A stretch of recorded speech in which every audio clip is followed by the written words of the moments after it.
I asked you if that was a cheese doodle. Yes, Cheetos. They help me sleep.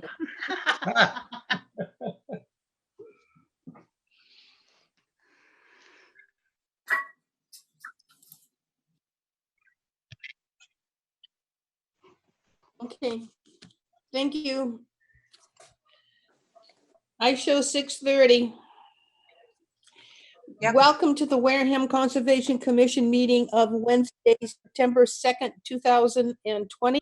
We have David Hall, Alyssa Hurd, Jim Smith, Sandy Slavin, associate members Carol Mallison, and Ron, I got it, Bessie. So if you'd like to start, Alyssa, reading the first. Notice hearing. of public hearing. Pursuant to the provisions of the Massachusetts Wetland Protection Act, General Laws, Chapter 131, Section 40, and the Wareham Wetland Protective Bylaws, Division 6. A public hearing will be held on Wednesday, September 2nd, 2020 at 6:30 p.m. on the Notice of Intent for MassDOT 10 Park Plaza, Room 4260, Boston, Massachusetts, to remove lead-contaminated soil from the freight yard located on Assessors Map 44, Lot 1009, 8 Freight House Road, Wareham, Mass. Thank you. Is there anybody here for this particular hearing? Yes. Hi, my name's Melissa Lenker, and I'm with the Massachusetts Department of Transportation Highway Division. And I'm here tonight with Alyssa Jacobs from Epsilon and Jim Smith, also from MassDOT. Okay, and Mr. Pichette will read to the project and then we'll ask for your comments. Okay, so this project site is at 8 Freight House Road off of Minot Ave.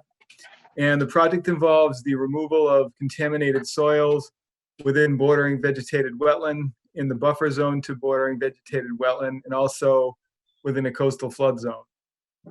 It's proposed to remove approximately 275 yards of lead-contaminated soils, which would be removed from the site. Some of the work would be within the wetland, approximately 412 square feet. The rest would be within the buffer zone to the wetland and also within coastal flood zone AE elevation 14. Soils down to a depth of approximately 12 inches would be excavated and removed from the site. Approximately 7,439 square feet of area would be altered, that is within the buffer zone and the flood zone. The disturbed buffer zone area would be backfilled with clean gravel material. The wetland area would be restored with wetland soils and wetland plants. In the spring, when the groundwater is high at this site, there are portions of the site that have standing water at it. This site has been used for a number of years as a storage yard for the railroad and for railroad-related materials. Over the course of time, the site has come to look kind of like a scrapyard with materials strewn about the area. There's various types of steel plates, rails, train wheels, parts of various types, and a lot of railroad ties that are just heaped in piles, some of which has been untouched for years. So I'd like to see the site cleaned up and organized beyond just the soil removal activities. Hay bales should also be installed at the edge of the work area for erosion control. We did get a DEP file number for this project, so I would recommend the approval of the project with the conditions for erosion control barrier to be installed, that the project not be done during high water times of the year, such as in the spring, and that we try to get some cleanup, meaning that the scrap that's not going to be used be removed from the site and disposed of, and that materials that are relevant be organized and stored in an appropriate location on that site. So those are my comments. To mute themselves, please. So Okay, is it okay at this time if I respond to some of those comments? Leslie, I'm trying to get the noisy person to go to mute. Not happening. Hi. Okay, Melissa, your turn. Thank you. All right. So I think there's a couple of things I would like to comment on, and maybe a few things. That was a great project description. Just a few other things I'd like to add is that there might be some tree removal down by where the bordering vegetated wetland impact will be. The area that will be excavated will have to be cleared and grubbed before work. So just noting that. I think that if the water is high and the site is flooded, that we wouldn't be able to feasibly do the work anyway. So I think that's a very reasonable condition. And we can certainly install hay bales at the edge of the work area. In terms of the site and its cleanup, it's my understanding that the site actually has been cleaned up quite a bit since the pictures in the photo log were taken. And there is still material at the site. And I think there is a longer term plan for what's going to happen to that material. And I don't have that information about what that longer term plan is, but I think that's something that we can work out. And Jim, if you're on the line and have any comments as to that. Yeah, I can just relay a conversation we've had. So as MassDOT, it's the MassDOT rail line. The tenant that currently occupies the rail this lot is Mass Coastal. So we've been working with them on access to the site and things like that. So in a conversation with them and follow-up emails, the intention here is that most of the excavation is within, as you see, most of that shaded area on the screen that Melissa's sharing is within a fenced-in area. So everything that we excavate there, which is only 6 inches to a maximum of a foot, we have offered to put in like a gravel backfill material there with the intention, and their intention is to give them a better sort of a base layer so that they can then reorganize some of their yard and their materials, because it has just collected a lot of scrap over the years. We did need them to move some of their materials in order for us to plan our excavation, the portions that are within their fenced-in area.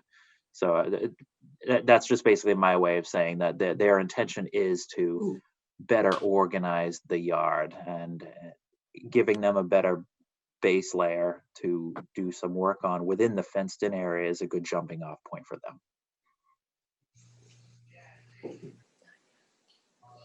Thank you. Any other, I'm going to ask the board, any questions, David? No, not right now. Alyssa? I guess my question is, what makes the difference if is 6 inches a huge difference when you're scraping off land, or is that sort of like a nothing? I just don't know. And, because I think one of the things that I read said that you have some damaged soil down to about 6 inches, and that you will be going to 12 in order to make sure you get everything out. Is that so? Most of the impacts are within the top 3 to 6 inches. So just to be cautious, we allowed in our permitting and in our release abatement measure plan with the Mass DEP of up to 12 inches. We don't anticipate going 12 inches across the board. We will have and what we're looking for is, or what we're excavating for is metals, and in particular lead in soil. And so lead is not a very soluble metal. It doesn't filter through and mix with groundwater and so forth. So where lead gets deposited, it just tends to stay there, which is why over the years any lead deposits have just remained in the top few inches of soil. That being the case, we will have a meter. The construction company will have a meter on site that can do in situ momentary testing for numerous metals, and in this case we'll be looking for lead. So we should know right then and there that we've gotten our extents of what our intentions are to remove soil. But the 12 inches was just to allow for, if needed, a few more inches in the event that we still have indication of lead after removing 3 to 6 inches, and we can shave a little bit more. I have one other question, that is, are any of the trees significant as far as David Bichette is concerned? Are these trees significant or are they not? And should they be labeled? Well, I think within the area that they want to work within, I don't think there's very many significant trees. I think mostly they're sort of things that have grown up into the between the rails and some of the materials that are there. So I wouldn't say there's any large trees, unless I'm mistaken, Melissa, as far as what you envision there. No, I don't think that, in my recollection is that there's not many large trees there. And then the area that is disturbed, we are planting with red maple, white pine, and gray birch as part of the restoration. Thank you. Jim, any question? Yeah, where are you going to take this soil that you remove? It would just likely be taken to a landfill facility that can accept a certain amount of lead concentrations in soil. So probably a lined landfill. Not sure at the moment if that'll be in state or out of state. But it's to a receiving facility that's approved to accept it. Okay, thank you. Carol? No questions. Ron?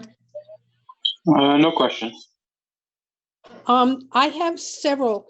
Just after this soil is excavated, how long will it stay on the site before it is trucked away?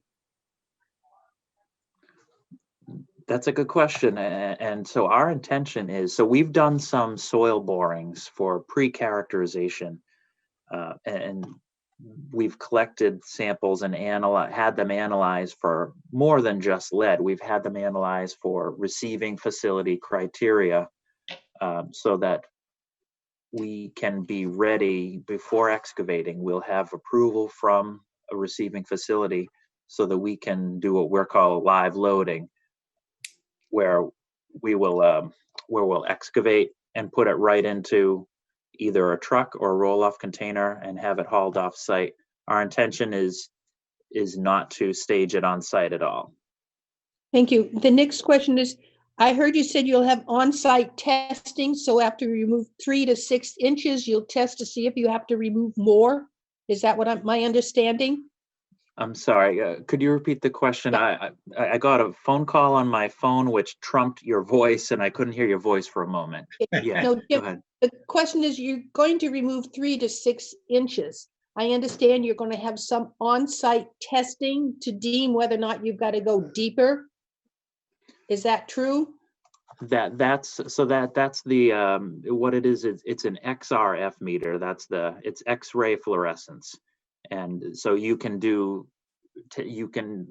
take a soil sample, you can test it right then and there, and it's a momentary result. It's not something where you send a sample to a lab and have to stage soil in the meantime. It's an instantaneous test, and it's a good guideline for working while out in the field. So you can have real-time results. So that would not cause us to stage any soil. Okay. But You are said, you going to use that? sorry, I'm sorry, Sandy, are they going to use that XRF meter? Is that something they routinely use, Sandy, or is it something that we have to recommend?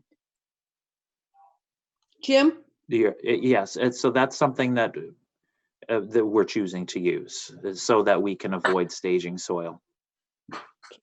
Now, you said that the lead doesn't, should I say, move down the soil into the water. It sort of stays on the top where it is. It doesn't infiltrate. What about the other metals that are present at this site? Have you tested for anything else?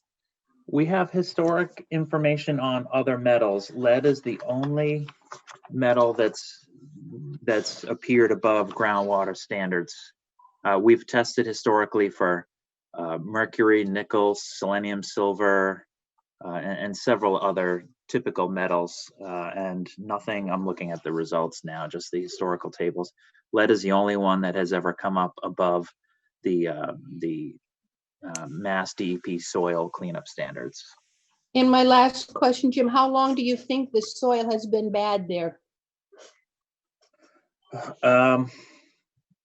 Let's see, the data we have, the historical data is from 2006 and 2009, so at least since before then, I would say it's probably been a good 20 years or more.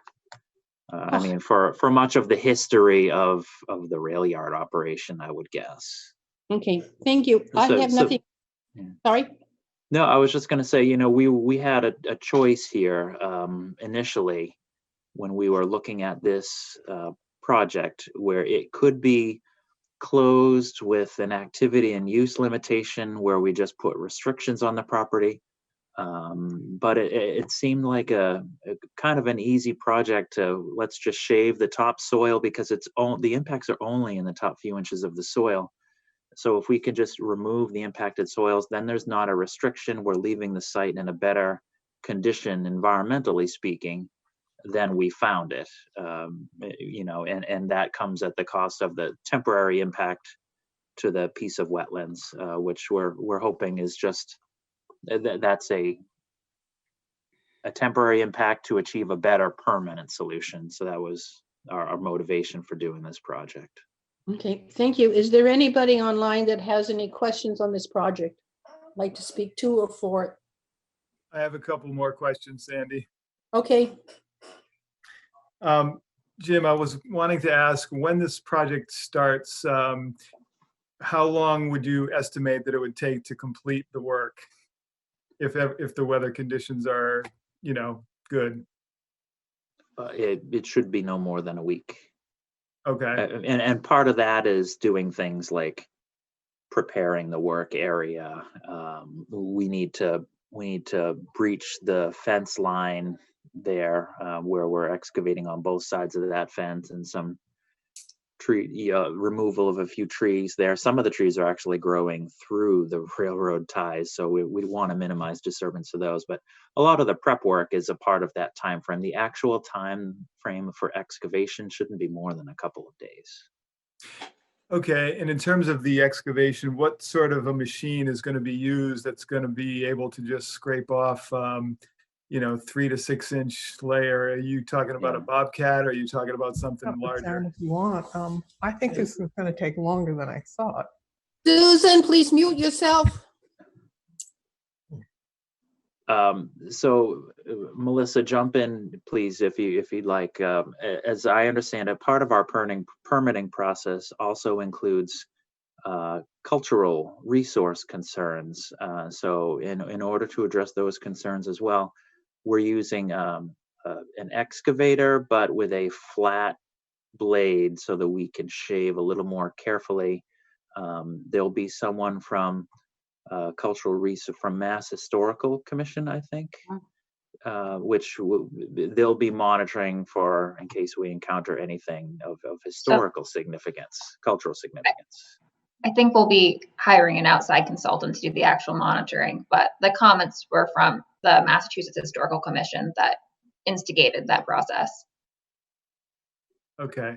So that'll cause excavation itself to, instead of it being a day, it might be 2 or possibly 3 days. Okay. And lastly, I think just more of a comment. So I was down at the site yesterday, and so I would say if what I saw was after they've already done some cleanup work, I'd hate to see what it looked like before I got there, because it still, to me, is in pretty rough shape. So I definitely would want to see some sort of activity or plan put forth to get that sort of straightened out. So that's my only final comment, Sandy. Would that be written into your conditions? I think that I'm recommending that, so that's up to the commission. Oh, okay. I would support that. That's the only reason I ask. Yeah. Anybody else online that like to speak to or for or against this project, or any questions?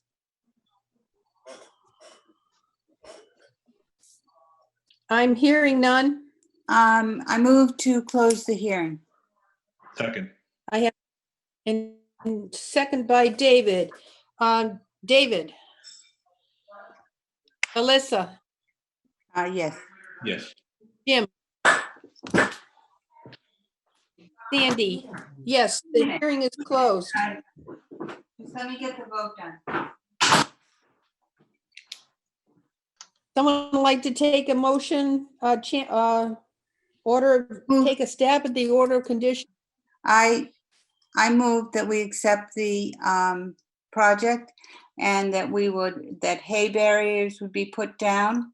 It would not be done in the spring high tides, that the tree removal will be replanted with some other trees, that the trash in the area will be cleaned up to David's liking or happiness, whatever, and that the scrap not used would be taken out, and that the dirt would not be settled there to sit. It'll be removed as expeditiously as possible.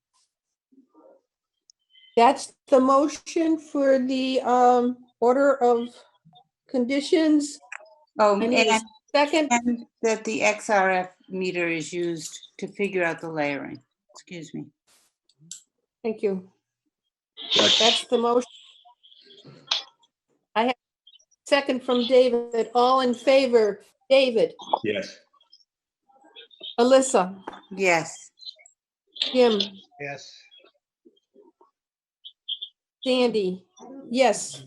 So, Melissa, you got it. Please, before you do any work, see Mr. Bichette. Sandy, I'm leaving now. Okay. Thank you very much. Okay, you want to go on? Yes, please. Okay. Okay. Thank you, pursuant- folks. Appreciate your time. Thank you. Thank you. Pursuant to the provisions of the Massachusetts Wetland Protection Act, General Laws, Chapter 131, Section 40, and the Wareham Wetland Protected Bylaw, Division 6, public hearing will be held on Wednesday, September 2nd, 2020, at 6:30 p.m. on the notice of intent for Repurposed Properties LLC, care of JC Engineering Incorporated, 2854 Cranberry Highway, East Wareham, Massachusetts, to construct a single-family dwelling and upgrade stormwater structures located on Assessors Map 50E4, lots 459, 553, and 554, 5 Cliff Avenue, Wareham, Massachusetts. Thank you. Is there anybody here representing this project? Yes, Brian Wallace with JC Engineering. Also, Steve Sui with Repurpose. Hi, Steve. Hey, Sandy, how you doing? Okay, Mr. Bichette, your turn.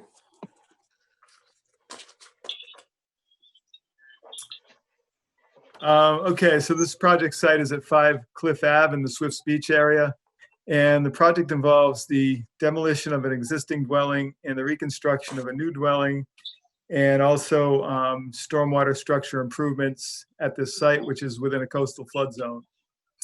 An existing house is to be removed from the site, and then a new 26 by 30 foot dwelling is proposed, and this is within coastal flood zone AE elevation 15. Also proposed is to relocate an existing stormwater system that is in the location of where the proposed dwelling would go. So new manholes and a new 15-inch drain pipe are to be installed as shown on the plan, which would connect back into the system in Cliff Ave.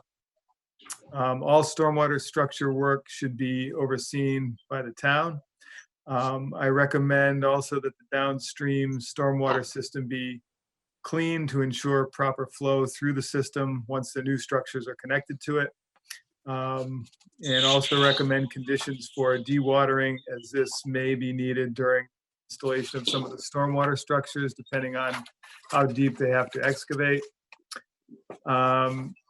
We did get a DEP file number for this project, so I would recommend the issuance of the order of conditions with the standard conditions and the added conditions that I mentioned.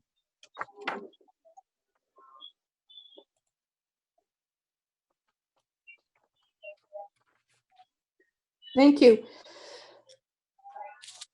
Brian, anything you want to say? Yeah, I would just like to clarify the condition of maintaining our maintenance of the system upstream of our project, and exactly what that condition would be. I'd just like to clarify that before accepting anything. Yeah, I think what I'm just stating is that we would want to see that downstream from where your system is going to be, that system is cleaned out, whether you coordinate that with the town or however it has to be done, because there's no point putting in a new system if you're connecting it to a system that's all clogged up and can't accept any water. So that's what I'm recommending. Okay. I just want to make sure, there's no burden on our applicant to be responsible for the drainage system downstream of our project. There's several acres of contributing lands, inlets, about 500 to 600 feet worth of drain pipe alone, that would be, potentially out of the control of our applicant. So, it is a town-owned system. It's their responsibility to maintain that. I just would not want that to be a burden on our applicant. I wouldn't want it to hold up, a COC in the event that, there's issues with that drain system. That wouldn't be, the responsibility of our applicant. So that's what I'd like to add to that. Right. And I'm not suggesting that the applicant would be responsible for the system. Obviously, the town is responsible for that. So I'm just wanting to make sure that it's understood or determined that it's clean or cleared before any new system is connected to it so that it can actually function. So again, maybe that has to be coordinated by yourself and the applicant with the town, and the town would obviously be the ones that would have to maintain it. Okay, understood. Yeah. Okay. Steve, anything to add? No, nothing to add. Thank you. David, question? I don't have any questions. We've been over this several times. It looks like Yep. they're doing what we've asked them to do. So. Thank you. Jim? No. Harold?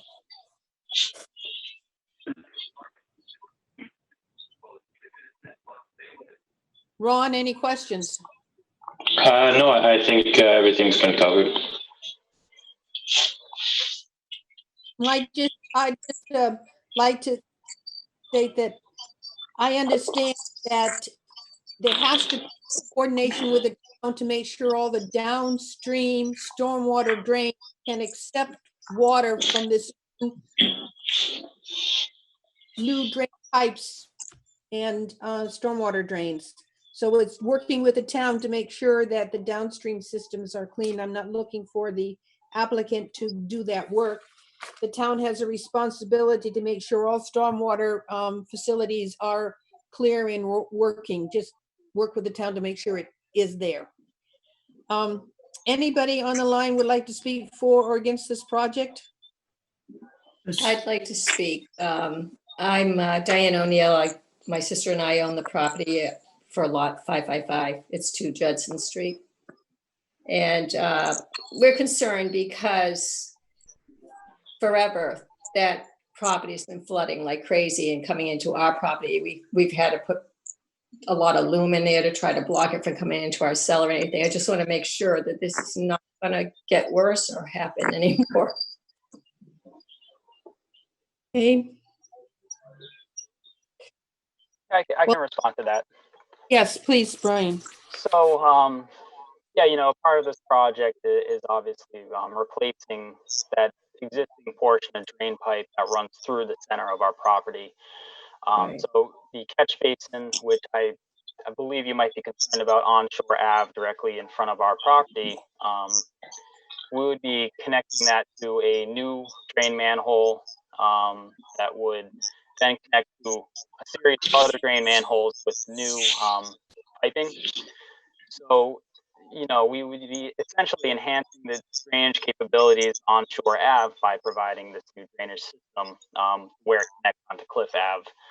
And as it's been stated, from Cliff Ave and on, the town will need to make sure that the drain lines are clear, and that the water can flow from Shore Ave through our property. Cliff Ave has it should. So we do believe we'll be improving the drainage situation in that regard. And the other thing we hope to do is we'll be installing yard drain, as our property is essentially the low point in this whole area. So that would help alleviate some of the flooding concerns as well. So with those two aspects working together, we don't feel that there'd be any adverse impact in terms of drainage. I hope Thank not, Yes. 'cause we've got pictures of just last week when we had that storm and it was just totally filled with water. It does that all the time. So we're just really concerned about that because we don't want to make it worse. It certainly sounds like all efforts are taking to improve the stormwater handling of that water with the new manholes and new drain lines. So it's got to be better than what you got. I keep my fingers crossed. Is there anybody else? Yeah, my name's Art. I'm with Diane. So is there going to be a drain on the actual property? Yes. Yes, there's a dry well that we'll be installing on the property that will have yard drains going into it. So all the water will be directed towards that dry well. David, can you point out the drain? Thank you. That will be installed to take the water on the property into a system that will hold a better drainage, like a rain garden. We just noticed, because of the topography, we thought it might be draining more towards our property and might overshoot and come into ours. So it's going to be a dry well, not connected to the town system. Correct. Correct. Now, is that up to the standards of a 100-year storm? That is not up to the standards of a 100-year storm per se. That type of analysis isn't required for the construction of single-family homes such as this. But with that, in regard to the grading and the drainage characteristics of the proposed plan, we would be directing all the site runoff towards that low point on the property, right where those dry wells are. So we'll be doing all we can to direct runoff away from other abutting properties, including yours, and direct it towards that dry well. I see a swale on the plan. How deep will that be? So that can't see it on the computer here, but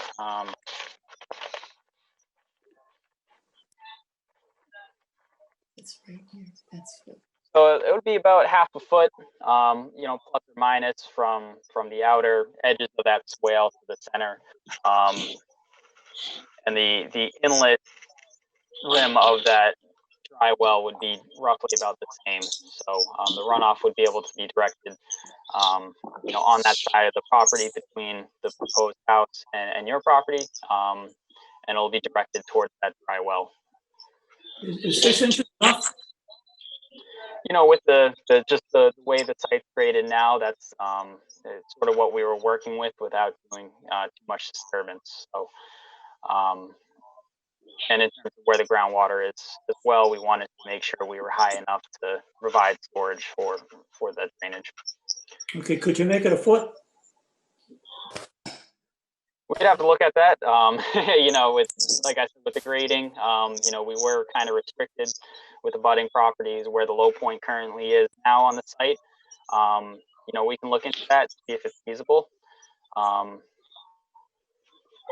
for what we have right now, it's all directing towards the dry well and away from your property. One last thing with the additional structure and the question of sheeting of rainwater. Is this property on stilts? the structure itself is not on stilts. It is, hold on one second. So because it's in the flood zone, the foundation itself, let's see, not on stilts. It's a poured foundation, but the first livable floor would, from the street, be essentially the second floor of the house. So we needed to get above that flood zone elevation in order to comply with building regulations. Well, have you looked, you know, the drainage of the existing water issues is one thing, but what about the sheeting caused by the new foundation? Yeah, so you know, from the roof itself and the driveway, you know, and with removal of the existing dwelling, we're keeping those numbers pretty close in terms of drainage. Most of the new runoff would be directed towards that catch basin on Shore Ave onto the street. So, you know, in terms of that sort of drainage, we don't foresee any problems in any other areas of the property. Is, just to be sure, that dwelling you're removing, is that the one that's on the, directly behind number 2 Judson where the elderly lady lived? This is the house. Sorry. We're removing the yellow house that's on Cliff. Okay, it's all right, actually on all right, Cliff. all right. I So don't that's- know what anybody looks like down there, but No, that's, okay, I understand which house.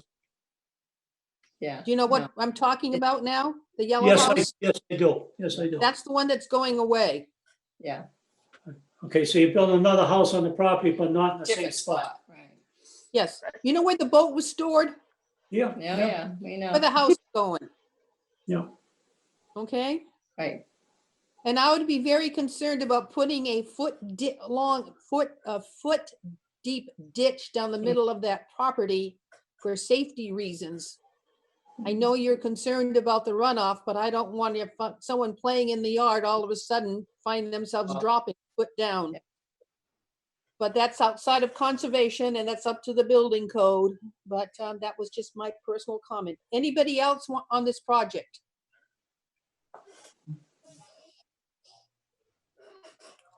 All right. Like to take out, someone give me a motion to close the hearing? Motion to close. Thank you, Jim. I need a second. Second. Thank you, David. All in favor? David, Yes. Jim, Yes. Sandy. The hearing is closed. Who wants to take a shot at the order of conditions? I'll give it a shot. So motion to accept the project on the conditions that the town oversee that the downstream pipe remains clean and that there's some oversight on the dewatering situation that may occur there. Other than that, what other conditions are there?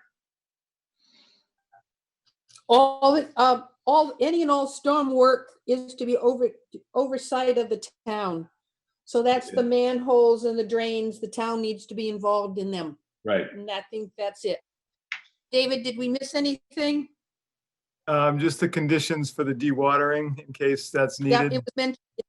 Yep. Yeah, I said that, We didn't need to, Yeah. yep, Okay. that's So it. I have that, We accept those conditions. okay, Second. now I get a second, Jim. All in favor, David, Yes. Jim, Yep. Sandy? Yes, the hearing is closed. Brian, before you do anything, get a hold of Mr. Pichette, okay? Okay, will do. Thank you very much. Thank you. Thank you. Okay. Yes. Pursuant to the provisions of the Massachusetts Wetland Protection Act, General Laws, Chapter 131, Section 40, and the Wareham Wetland Protected Bylaw, Division 6, a public hearing will be held on Wednesday, September 2nd, 2020 at 6:30 p.m. on the notice of intent for Judith Whiteside, care of GAF Engineering Incorporated, 266 Main Street, Wareham, Massachusetts, to remove invasive nuisance vegetation, Phragmites, located on Assessors Map 26, lots 1004, 1001A, and 1001B at 249, 253, and 255 Great Neck Road, Wareham, Massachusetts. Thank you. Is there any? Dave, can you tell me whose mic is not muted for that noise? Hold on here. Okay, is there any, while you're looking, is there anybody here that is representing to this project? Bill Madden from GAF Engineering here on behalf of the applicant. There is an L, yeah. Okay, Miss. Judith Whiteside here, the applicant. Thank you. Mr. Bichette, your turn.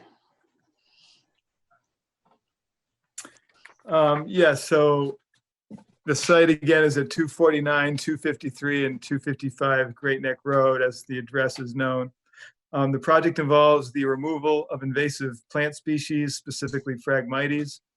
It's proposed to remove Phragmites within bordering vegetated wetland, coastal dune, and coastal beach, and also within a coastal flood zone at this site. The site is also within the estimated habitat of rare and endangered species. Phragmites would be treated with an herbicide application applied by a licensed herbicide applicator. Dead stalks would then be cut and removed. The notice of intent mentions the use of some hand cutting and then other mowing devices to cut and mulch treated Phragmites. So I was just going to ask, what type of mowing device are we talking about here? And then it was also mentioned that the frag would be mulched. And so I'm questioning, is that actually going to be what's proposed? Because I would think that that wouldn't be the best idea, because you just spread more seed around all over the place potentially. And my other question would be, how is this treatment going to take place within the pond area? Is that just going to be done by a small skiff with backpack sprayers, or hand swiped? How would that be done? We did get comments from Natural Heritage on this project, and they did determine that the project, or part of the project, lies within the actual habitat of piping plover.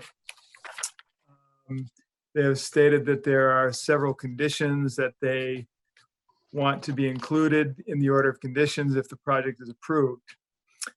This would include conditions for doing work within the limits shown on the site plan. There are some time of year restrictions that they are recommending or requiring.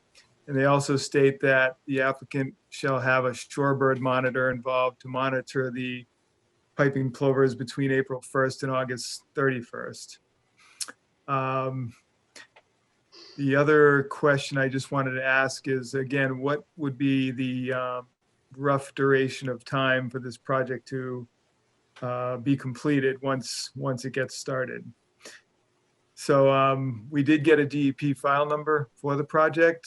Overall, I think, the project is a good project. We'd like to see the Phragmites removed from the area. So I would recommend the issuance of the order of conditions with the standard conditions and the added conditions to include all the conditions that Natural Heritage has required, and that the frag be removed from the wetland if cut, and that no machinery such as any vehicles be allowed on the coastal dune or coastal beach unless they're designed for that, or there's adequate matting used for wherever they may be in those areas.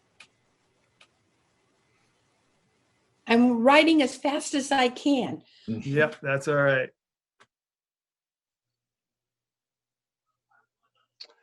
Dave, I'm Bill Madden from GAF on behalf of the applicant. Also present at this hearing is Joe Arenado. He's the principal at Water and Wetland. They're the consultant, or the company that will be actually doing the application in the work in the field. He's likely better suited than I to describe the procedures that they will use when they're going through the process. our basic role in the project was to identify the limits of the frag, locate it on a plan, prepare the notice of intent, submit it on behalf of the applicants. And that's exactly what we did. I think that our discussions, I have had discussions with Joe from Water and Wetland.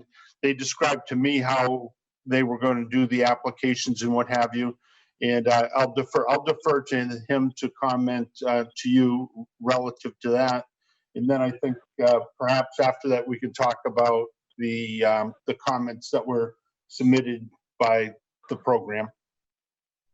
All right. Yeah. Thanks, Bill. Again, my name is Joe Honorato with Water and Wetland. I also have Colin Goslin, my colleague at Water and Wetland, on as well.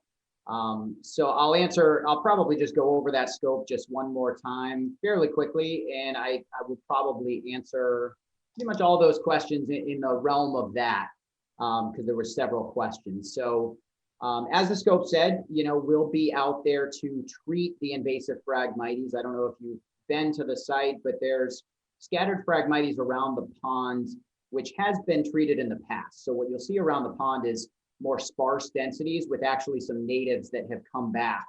So obviously our goal is to protect those natives, right? We don't want to create a desolate wasteland. We want to control the Phragmites. So with that said, around the pond specifically, we're going to be hand wiping the herbicide on the plants. And what that's going to do is going to minimize non-target impact. So that's going to be done in September. It would have been done in September anyways. So the natural heritage time of year restriction is kind of a moot point. That obviously limits the work till after August 31st. So we were planning September anyways.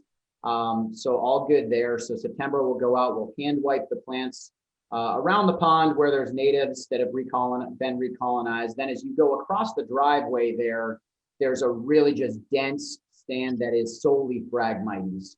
So that'll be a foliar application. We'll spray the plants using just low volume backpack sprayer. And again, that'll all be done at the same time. And I guess time-wise, how long does this project take, right? So in terms of time on site, we'll be treating for a day. But the thing to understand about Phragmites is we really never use the word eradication, right? It's really more of a management program. So, what we'd request is obviously a multi-year order of conditions where, we'll get into a management program. We'll see probably greater than 85% reduction in Phragmites densities after a single year of treatment, but some regrowth that warrants treatment in subsequent years. So it's a multi-year approach, but again, excellent control even after a single year application. So that's kind of the treatment portion. And then I think most of the questions really stemmed around cutting. So what cutting does is it'll help your natives recolonize quicker. It really only needs to be done after year one when Phragmites are dense, and it'll open up some sunlight and some ground space. So we chose the option of cutting and kind of mulching, not mulch in the sense of like a bark mulch, but bigger pieces of Phragmites and leaving them in place. So I know someone had mentioned removal. Challenge with removal is, logistically it's challenging. Cost-wise, it's more expensive. But keep in mind the Phragmites that we'll be cutting has already been treated. So there's actually very little seed viability even in live Phragmites. It spreads more so from its rhizomes. It has these long shoots that go meters, extend meters and meters into the ground. So really mulching can actually help, promote that native seed bank to recolonize quicker. So it actually has some benefit. So not only benefit, but it has a cost savings as well. So we'd be cutting just using gas-powered hand cutters.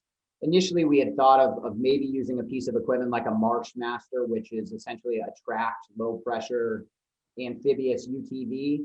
But after really diving in and visiting that site, meeting with Judith and Susan Cheever, it really doesn't warrant the Marshmaster, especially around the pond where the natives have recolonized.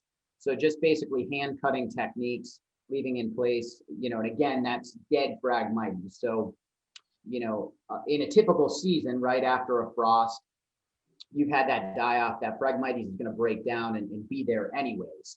So the difference is by introducing treatment, we've actually hit it at a time where that herbicide translocates down into the rhizomes, providing systemic control, and then we're just breaking down those pieces a little quicker by mulching it down to the ground.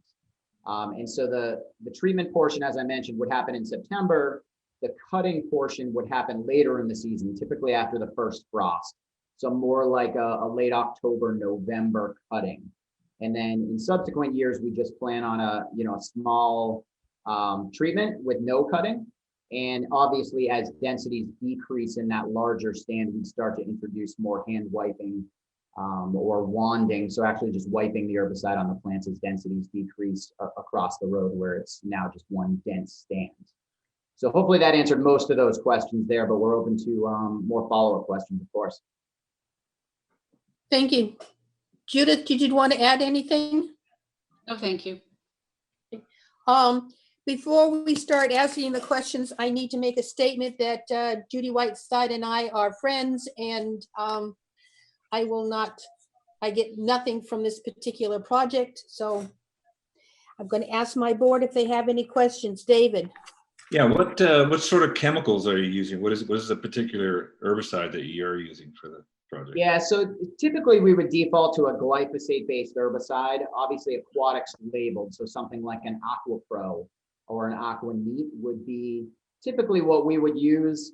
I just want to say, not that there's anything wrong with glyphosate, but it has gotten some bad press lately. So if there were any concerns whatsoever about that, we've also proposed the use of ClearCast, which is a Mazamox. So that's used, say the island of Nantucket has used ClearCast to manage their Phragmites. So either or, if there is any sort of preference on your behalf, we're open to that. But typically we would go with a glyphosate-based herbicide such as AquaPro or AquaNeat, which is of course aquatics approved.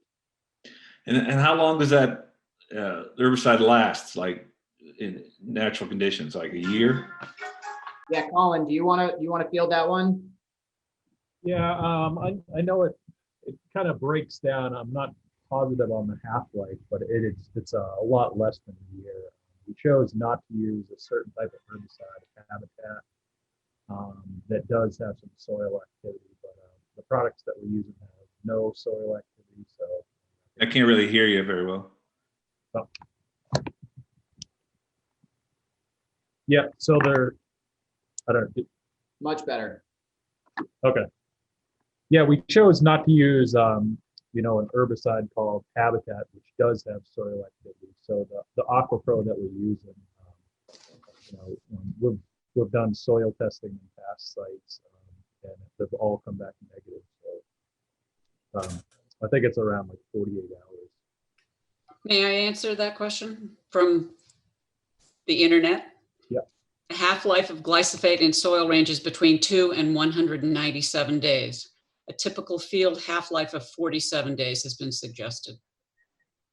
Yeah, Okay. so that's the half-life on the product, but I think as Colin mentioned, where it's kind of muffled, there's no soil activity on any of those products, whether it be the ClearCast, the AquaPro, or the AquaNeat, which is unlike some other products that could be used on Phragmites, which we're not proposing to use. Right. We also pair it with the surfactant, so it sticks on the leaves and it essentially dries like water. The other thing to mention, obviously it's required by the label, but we always follow best practices in obviously not treating under windy conditions and not treating when precipitation is forecasted. So that's just kind of a given. So I have another question. So when you treat the Phragmites, you said you're gonna hand treat them. So you just put that stuff on the stem. Is that how it works? And then you cut it later on? Well, yeah, I mean, it really depends on densities. So, around the pond, densities are fairly sparse. So there's a ton of good native plants that have recolonized. So in areas like that where there is some sensitivity and we want to avoid any sort of non-target impact, we'll essentially just be wiping the herbicide on the leaves of the plants. On the leaves, okay. Yep. So now by treating in September, many times I get calls about Phragmites, say in May, right? And that's not a viable window to treat Phragmites, nor is it within our natural heritage window. But in September, the Phragmites are essentially sending all their energy downwards into their root system, into their rhizomes. And that herbicide translocates from the leaves of the plants down the stem and into the rhizomes and actually provides you control of the plant. Now, in the stand across the road there, it's literally just dense monotypic, Phragmites stands. So there is no natives living in there. Nothing can live in there. It's absolutely horrible habitat. So what we want to do is recolonize Phragmites, but in that area, it would be just a foliar spray on the leaves with a backpack sprayer, but hand wiping around the pond. And then when you mulch them, or you say you're going to mulch them, you have a sort of a leaf grinder machine, or how's that work? How do you mulch them? What do you use? Yeah, just a gas powered trimmer, essentially. Nothing fancy. There's no fancy way to put it. Just cut by hand. Oh, you just chop them up basically right there. We're just chopping them up into pieces and leaving them in place. And again, it's dead material. Okay. So we're not disturbing the soil or anything like that as well. Okay, thank you. David, will you put your pointer on the area that is going to be considered dense and therefore be sprayed upon? See that area where that arrow is moving? That's wicked dense, so that will be done with a spray. The area around the pond will be done by wiping the plants? Correct. All the way around the pond? Yeah, and really, I typically around the pond, yes, but our concern with treating is really native vegetation. We want to protect that. So really, Yes. Any area where there's natives in with the Phragmites, we'll be wiping those Phragmites plants. So, but yes, as a general kind of rule, if you wanted to categorize, around the pond has a bunch of nice natives that we want to protect, so we're wiping around the pond, but across the road is just Phragmites and nothing. Thank you. I just wanted the board to see the difference between what will be sprayed and what will be hand wiped. Okay, Jim, did you have any questions? No, thank you. Carol?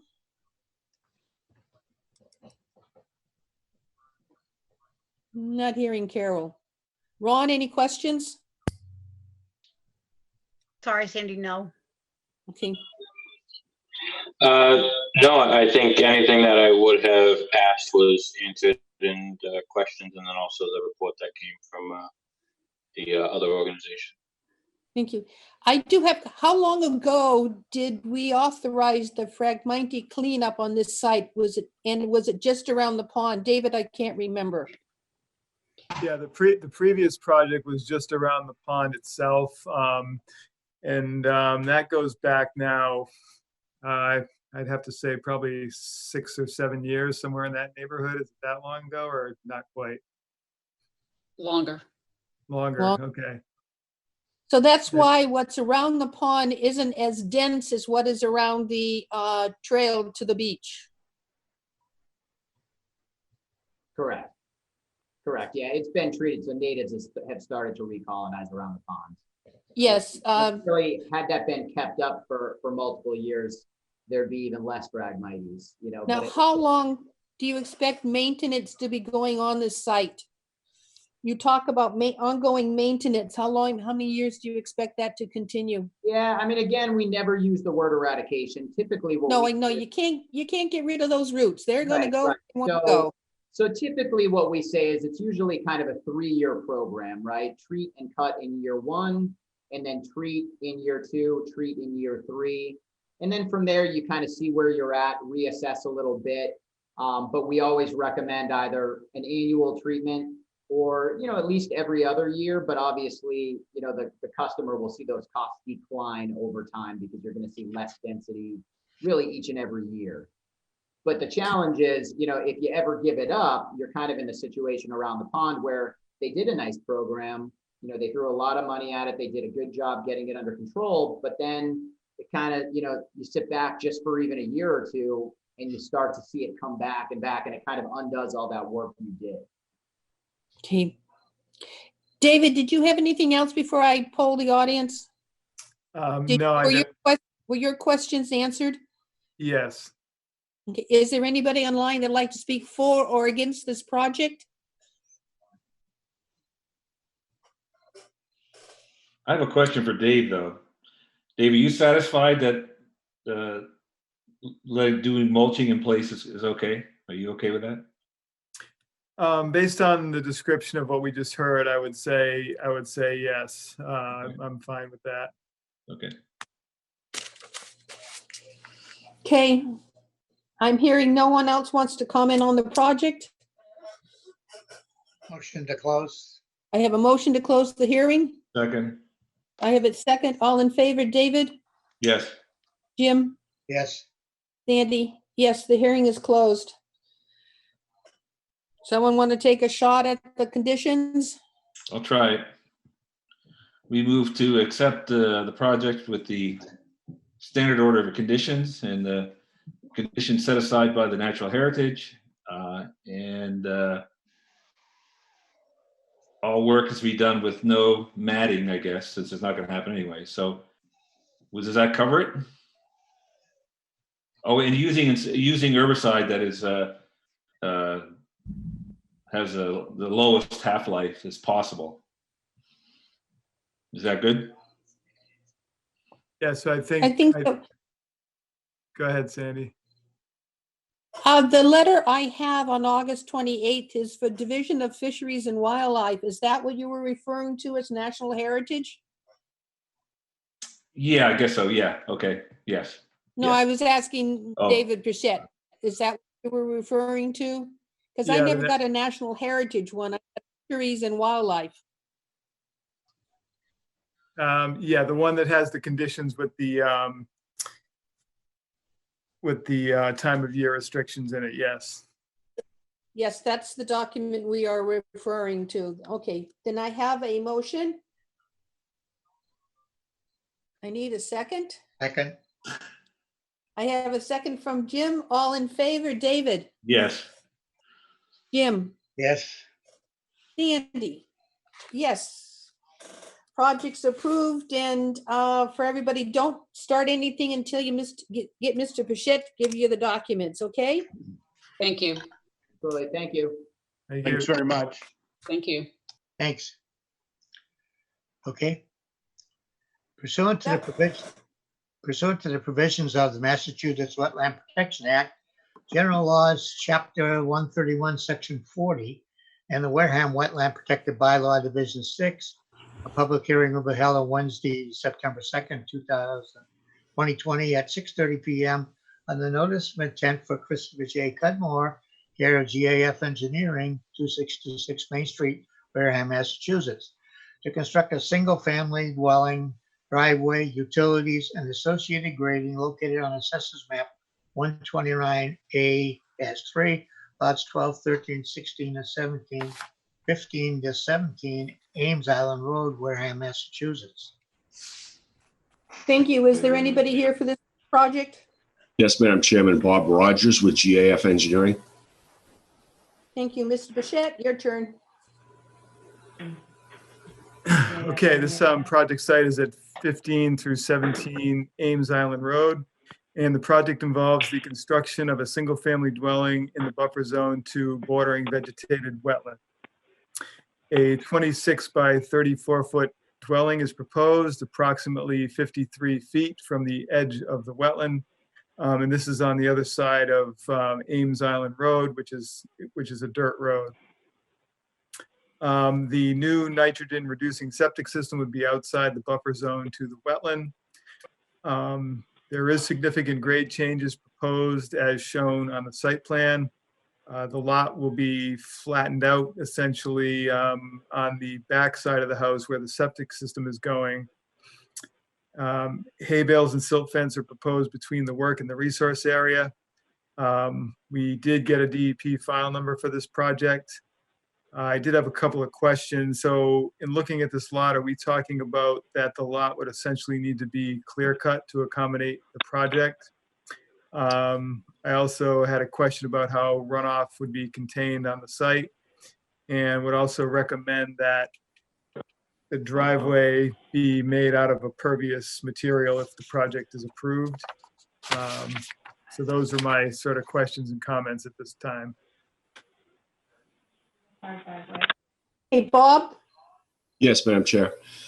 So yes, I believe the lot would essentially be fully cleared due to the grading that's necessary, installation of the septic system, the utilities. We have no objection to a gravel driveway. All the roads are gravel. That's why it's not doesn't have our typical note about an option for paving. And so this lot basically receives water from the upper Ames Island Road section. And so, there's some contours that would show that the water would flow around the new dwelling and basically go across the western portion of Ames Island Road toward the resource area. But there would be no impacts to any abutters. And if it's constructed per the grading, the sheet flow would basically spread the water out enough that it would not cause any erosion to Ames Island Road, or, once the lawn area is stabilized, it wouldn't have, wouldn't be transporting any sediment to the resource areas.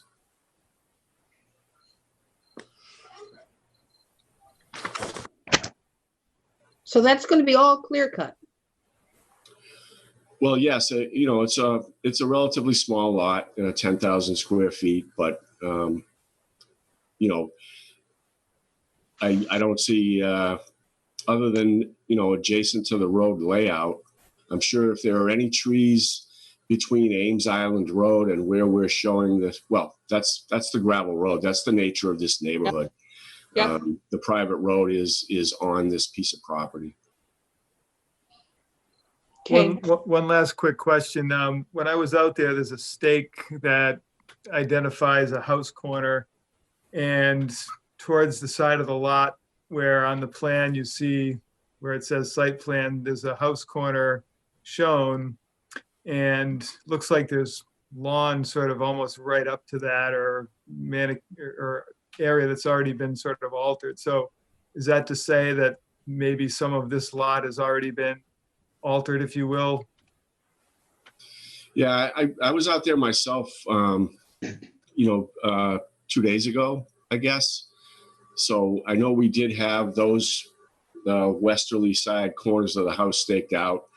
I didn't necessarily notice what you just stated about the lawn area there, or it's possible that it's an old encroachment, or I don't know. That certainly anything on the south side of that house to the property line, until unless and until they want to replant something, it's going to be cleared to facilitate the construction, and I'm sure that the people would want a lawn as much as possible on the property.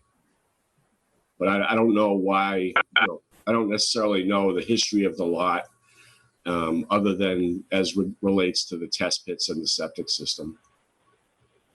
Okay. I'm the abutter on that side. If you guys have any questions, I own 19 Ames Island. Okay, thank you. Can you give me a second? I'll go through my members and I'll ask for your comment.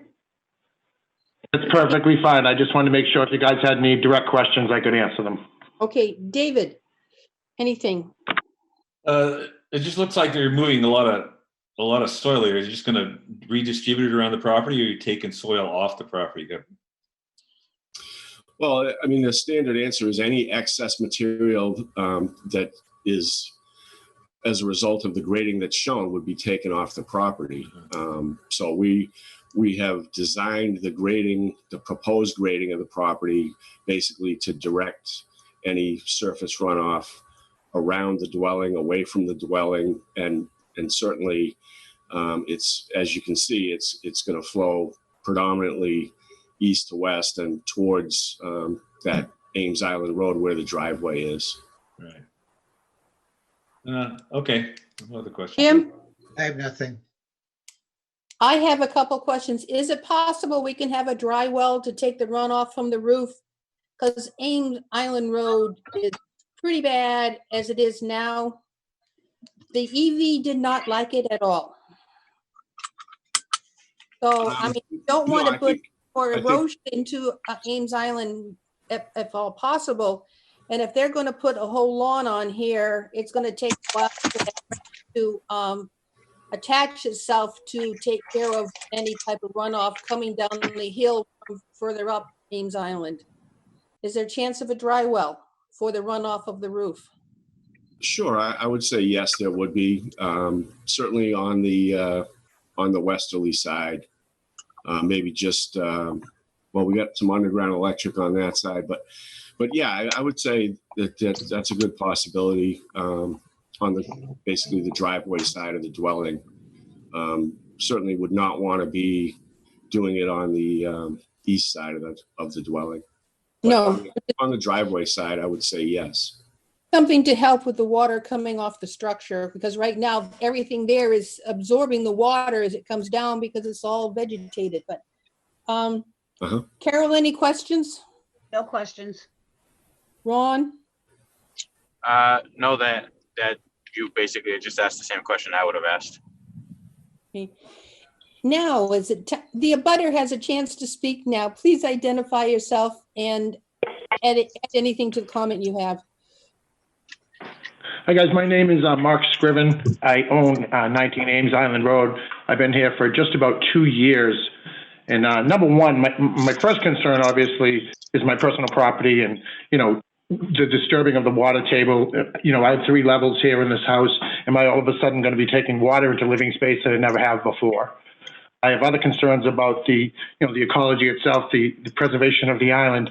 You mentioned gravel roads. These are not gravel roads; they're dirt roads, and they're mud in the winter.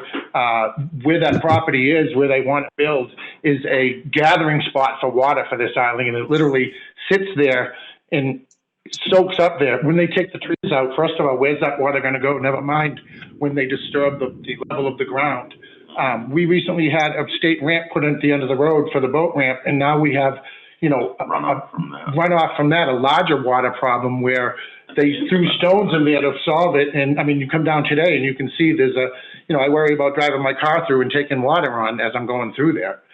So yeah, I'm concerned. As far as the line for my property goes, it's where it was when I bought my house. I did not have it surveyed.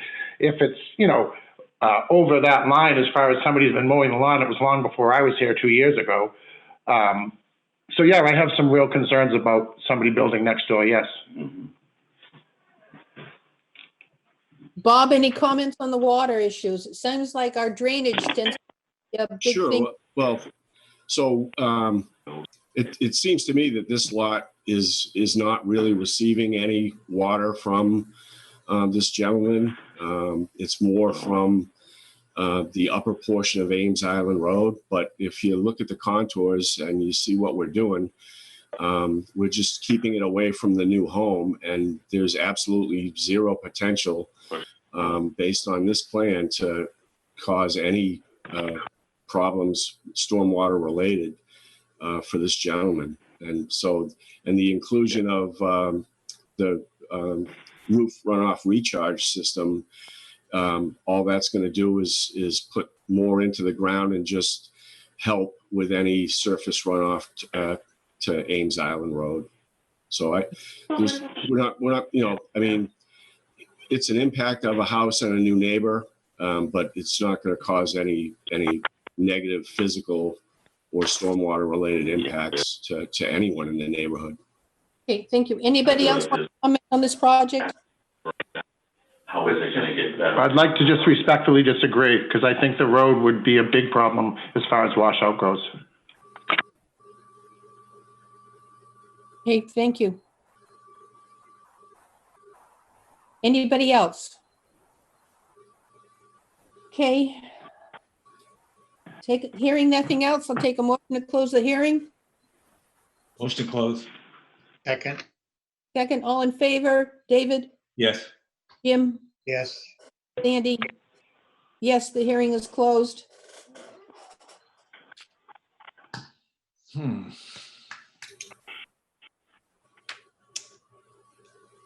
I move that we accept it with the condition that they install a dry well and that they include a pervious driveway. There's only 2 conditions and others in the standard order of conditions, I guess. Does that cover it, Dave? I didn't have anything else beyond that, no. That's the motion. I heard a second. All in favor, David? Yes. Jim? Yes. Sandy? Yes. It's approved. Bob, please see Dave before you start the work, okay? Yes, thank you. Thank you. Next one, Jim. Okay. Yeah. Pursuant to the provisions of the Massachusetts Wetland Protection Act, General Laws, Chapter 131, Section 40, and the Wareham Wetland Protected Bylaw, Division 6, a public hearing will be held on Wednesday, September 2nd, 2020, at 6:30 p.m. on notice of intent for Cape and Island Realty LLC, care of GAF Engineering Incorporated, 266 Main Street, Wareham, Massachusetts, 02571, to upgrade a failed septic system located on Assessors Map 133A, Lot 115 Mallory Road, Wareham, Massachusetts. Thank you. Who's here to present the project? Madam Chairman, Bob Rogers with GAF Engineering. Bye, Felicia. Okay, Mr. Bichette, your turn. Okay.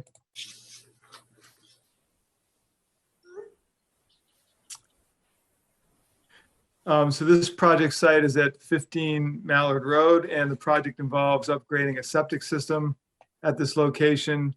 Some of the work is in the buffer zone to wetland that exists adjacent to the property. An existing septic system is to be replaced with a new Title V nitrogen reducing septic system. The new leach field is being placed just outside the buffer zone to the wetland line. The installation of the lines and the septic tanks would be in the buffer zone. They are also proposing to relocate a shed that's in the location where the new septic system is going to be placed. So it would be taking this shed here and relocating it over to this spot. So that essentially is the project. They would install erosion control between the work and the resource area. And so we did get a DEP file number for this project. So I would recommend the approval of the project with the standard conditions. Bob, anything to add? I would just answer any questions that the commissioners or any of the neighbors might have. Okay, thank you. David? No questions. Jim? No questions. Sandy? No questions. Carol? No questions. Ron? No questions. Is there anybody online that would like to speak to or for this project? For or against this project? I'm hearing none. Move to close. The motion, and I have a second to close the hearing. All in favor, David? Yes. Jim? Yes. Sandy? Yes. The hearing is closed. Move to accept it with standard orders and conditions. That's the motion. Second. Jim is seconded. All in favor, David? Yes. Jim? Yes. Sandy? Yes. Bob, you got the project. Please see Dave before you start any work. Thank you all. Thank you. Next, please. Okay. Pursuant to the provisions of the Massachusetts Wetland Protection Act, General Laws, Chapter 131, Section 40, and the Wareham Wetland Protected Bylaw, Division 6, a public hearing will be held on Wednesday, September 2nd, 2020, at 6:30 p.m. on the notice of intent for Cape and Island Realty LLC, care of GAF Engineering Incorporated, 266 Main Street, Wareham, Massachusetts, 02571, to upgrade a failed septic system located on Assessors Map 133A, Lot 28, 2725 Cranberry Highway, Wareham, Massachusetts. Thank you. And Bob, are you here representing the project? Yes, Madam Chairman. I wish I was in Maine like Brian is, but here I sit. You sit. Well, maybe you can get a long weekend after this. Okay, Mr. Ted, please read to the project. Sure. So the project site is 2725 Cranberry Highway, and this also is a project to upgrade a septic system at this location in the buffer zone to bordering vegetated wetland and partially in a flood zone. So the existing system is to be replaced again with a new Title V nitrogen reducing septic system at the site. The site is small enough where they can't really move this system outside the buffer zone, but they have placed it as close to the front of the property as possible. As you can see, so it's basically right between the house and Cranberry Highway. Erosion control would be installed between the work and the resource area. And we did get a DEP file number for this project as well. So I would recommend the approval of this project with the standard order of conditions. Thank you, Bob. Anything to add? No, again, just to answer any questions the commissioners might have, or if there are any neighbors in attendance. David, any questions? No questions. Jim, any questions? No questions. Boy, did you put that in there as tight as you possibly can. You must have looked hard to get a system that's that shape. Well, we do need some variances for some minor setback issues. So we've scheduled with the Board of Health, but we haven't been through it yet. Carol, any question? No questions. Ron, No questions. is there anybody in the line for or against this project? I'm hearing none. Move to close the hearing. I have a motion to close. I have a second. All in favor, David? Yes. Jim? Yes. Sandy? Yes, the hearing is closed. Move to accept the project with the standard order of conditions. Second. And I have a motion. I heard a second. All in favor, David? Yes. Jim? Yes. Sandy? Yes. You got it, Bob. Just see Mr. Bichette before we start the work. Thank you. Please. Okay, pursuant to the provisions of the Massachusetts Wetland Protection Act, General Laws, Chapter 131, Section 40, and the Wareham Wetland Protective Bylaw, Division 6, a public hearing will be held on Wednesday, September 2nd, 2020 at 6:30 p.m. on the notice of intent for James Garanada, care of GAF Engineering, 266 Main Street, Wareham, Massachusetts, 02571, to raise an existing dwelling and construct a new dwelling located on Assessors Map 120, Lot 93, 45 Wareham Lake Shores Drive, Wareham, Massachusetts. Thank you. Anybody here for this project? Madam Chairman, Bob Rogers with GAF Engineering. Thank you. I didn't want to say ditto. Yeah, gonna mix it up. Mr. Bichette? Yeah, so the project site is at 45 Wareham Lake Shores Drive, and the project involves the demolition of an existing home and the reconstruction of a new house and garage and upgraded septic system. Part of the project is within the buffer zone to Glen Charlie Pond. So as you can see on the plan on the left side of the screen, that's the existing home that's to be removed. The new dwelling with attached garage is proposed in this location. The new septic system for the house would be outside of the buffer zone to the wetland. In fact, the leach field is over 150 feet from the pond.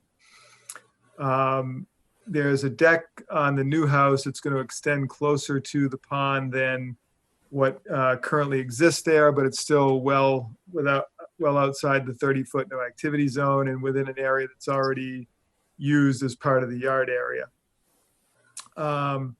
So as you can see on the plan also, there's all new utilities going in up on this side of the house here. And there is some grade changes that are relatively minor down in this corner here. But other than that, I don't really have a problem with the project. We did get a DEP file number, so I would recommend the approval of the project with the standard conditions, which includes putting in the erosion control with silt fence and hay bales for the work. Thank you, Bob. Anything to add? No, Madam Chair. Just answer any questions. Okay. David? No questions. Jim, No question. Sandy? No questions. Is there anybody online that'd like to speak to, for, or against this project? I'm hearing none. Carol?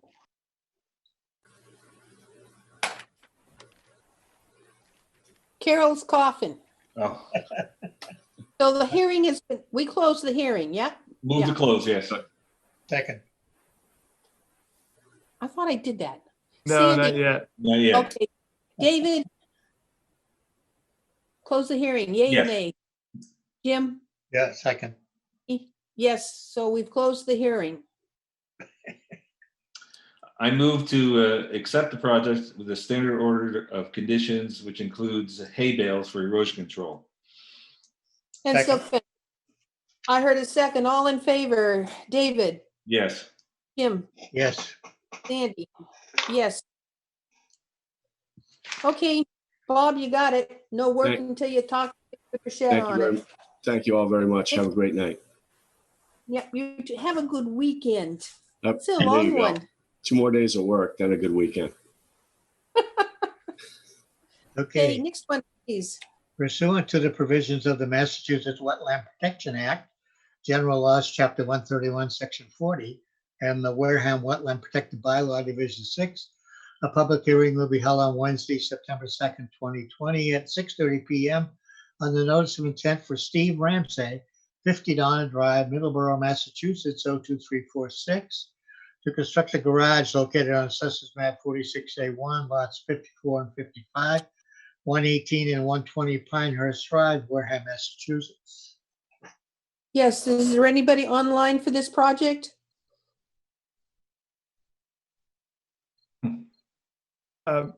The owners are on.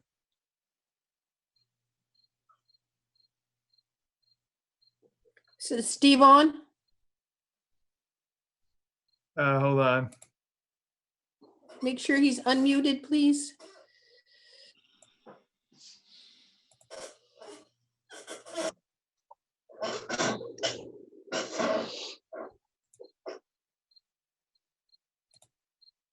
Nope. Can you hear us now? Yeah. Yes, Okay. okay. Mr. Bichette will speak to the project. The project is at 118 through 120 Pinehurst Drive, and the project involves the construction of a garage and the reconstruction of a deck in the buffer zone to a coastal bank, which is a seawall, and also within a coastal flood zone. A 28 by 28 foot garage is proposed, and this would be approximately 30 feet from the top of the coastal bank. There's an existing concrete pad between the seawall and the proposed garage, which is to be removed, and that area will be converted into lawn area. It's also proposed to reconstruct an existing deck at the site. There are no grade changes proposed. There's a new crushed shell driveway that's proposed to approach the new garage. Hay bales and silt fence would be installed between the work and the resource area. We did not get a DEP file number for this project. So I would have to recommend a continuance of the hearing until we get the DEP file number for this project. Dave, we're having sheds being removed too, right? Where the Yes. shed, now it's going to be, that's where the garage is going. Yeah, right there. Yeah. All right. So, Steve, anything you want to say? We are going to continue, but we'll answer any questions, ask any questions that we might have. Is there any comment? No, I just wish I knew I needed the DEP filing. I would have done that. It's the first I heard that. Well, that's not something that you do. It's something when an application is submitted to DEP, they issue a project file number for the project. So when you see those DEP signs posted at these project sites, that's what that is. So for whatever reason, they didn't issue one for your application. That's not something we have any control over. So when we don't get that file number, we can't close the hearing. So you'll have to check with them to find out what happened. It could just be that they're backlogged. They don't always get these things to us before the meeting. It's not unusual that this happens. Just happened to be with this one that we didn't get the number. So when would I be able, so I need the number before I can come back to you again? Our next meeting is on September 16th. So hopefully between now and then you will have received that, or you can inquire with DEP to find out why they didn't issue it yet. Should his engineer have done that for him? They're kind of doing this themselves. They didn't have the Oh. engineer file this. Okay, sorry. So, Steve, any comments on the project as Mr. Pichette described? No, it's pretty simple. So I'll ask the board if they have any questions. David, No, I don't have any questions.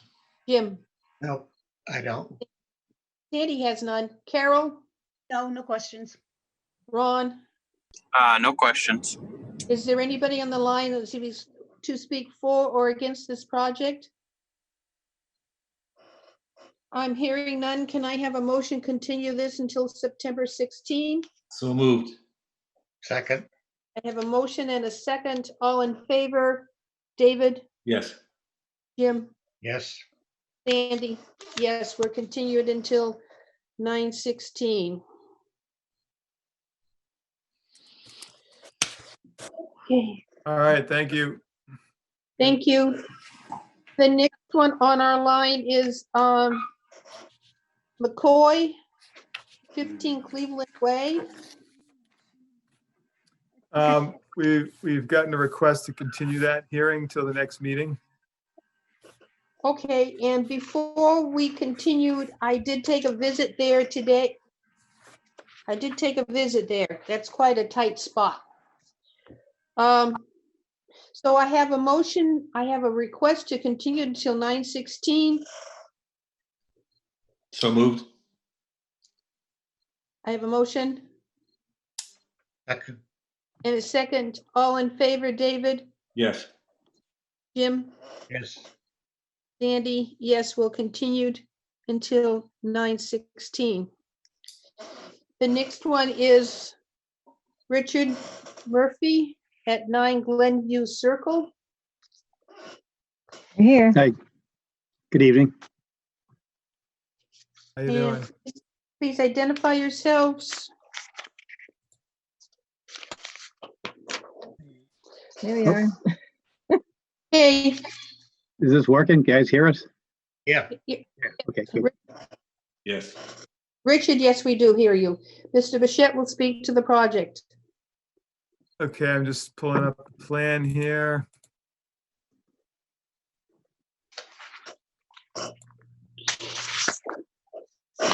Before you pull it up, can everybody see?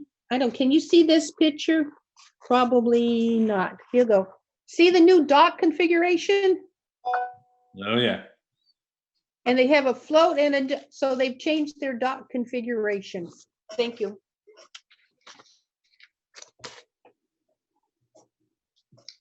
Oh, yes. Okay, so again, the project site is at 9 Glenview Circle, and the project involves the construction of additions and decks to the existing dwelling and garage, and some tree removal in the buffer zone to Glen Charlie Pond. A wraparound addition, approximately 8 feet wide, generally is proposed on the two sides and the water side of the dwelling, and new decks would be proposed beyond those additions towards the water. The extent of the work would go up to the existing concrete retaining wall, which is approximately 30 feet to the edge of the pond. Also proposed is a 7 by 22 foot addition to the garage, but this is outside the buffer zone to the wet. We had also talked about at the meeting the existing dock configuration and that was not in compliance. So it appears that there's been a change made to that.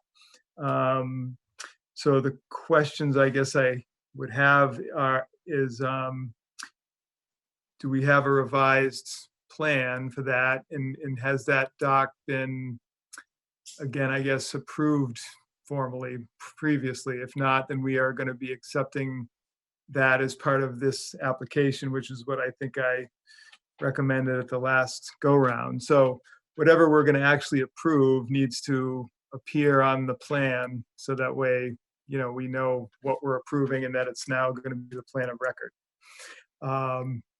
And so I guess I would just ask a couple questions of the applicant on the dock. I see that you've made some changes and you've got a float there. And is that something you've worked with the harbor master on to get approved, or how's that set up? Yep.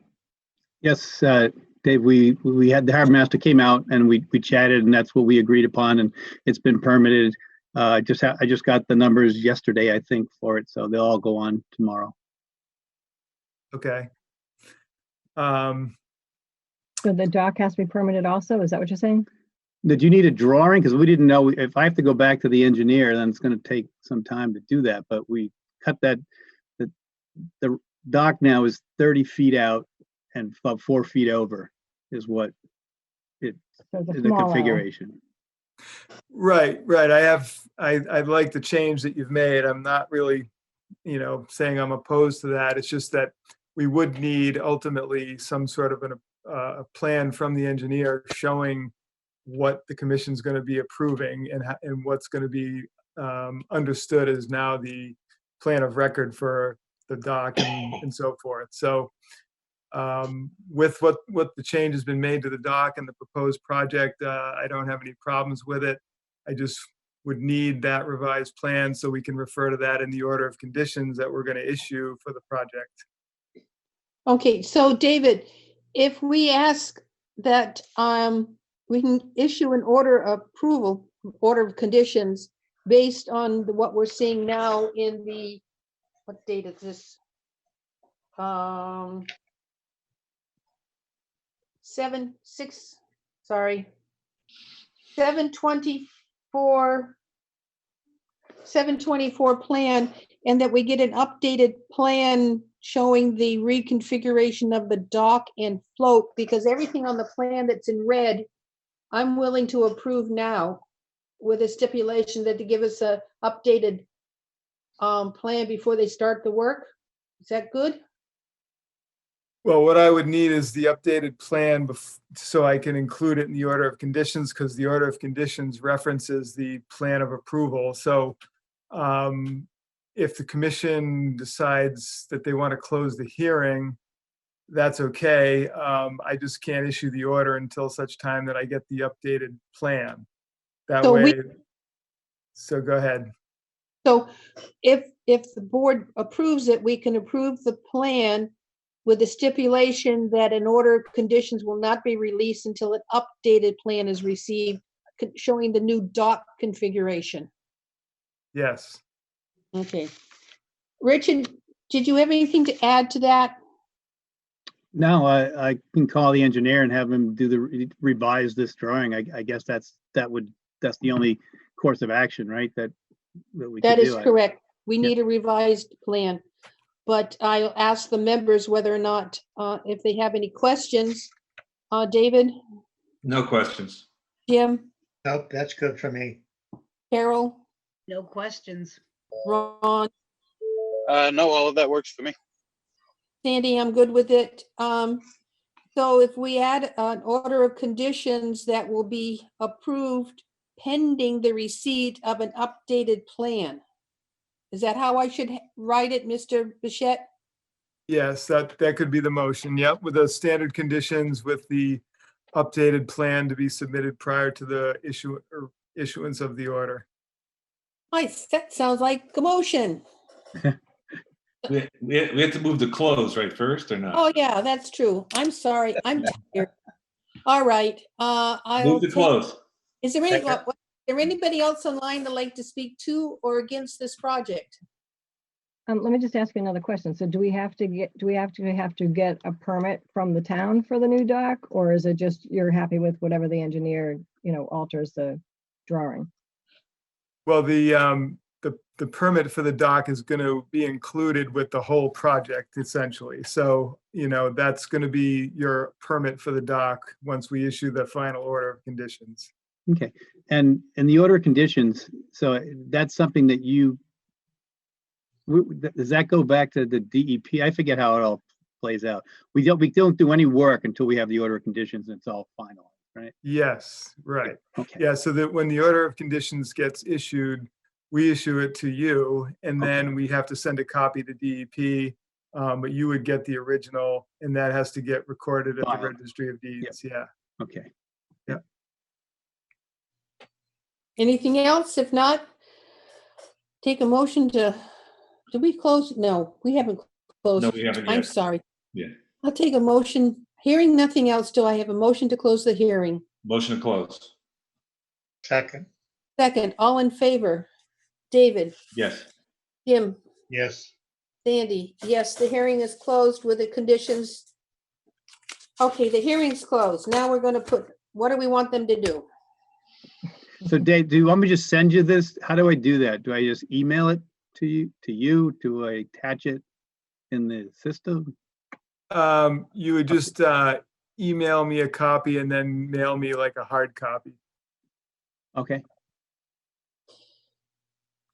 because I'm sure this plan is probably not just like an 8.5 by 11 sheet of paper. Well, I think they do on A4. I forget what size they do it on. So when you make copies, it's never going to work with the scale. The scale is correct, but it's not going to scale down depending on what it's printed on, right? So I'll have to have them send me it on whatever scale that they typically do it on, which I think is A4, or maybe it's a little bit bigger. Yeah, they got the scale as a 20 scale on the plan, so that's what I'd want as a hard copy, because sometimes when you get something that's going to print on your printer and it comes out on an 8.5 by 11 sheet of paper, it's really not to scale. You know what I mean? Yep, 100%. Yeah.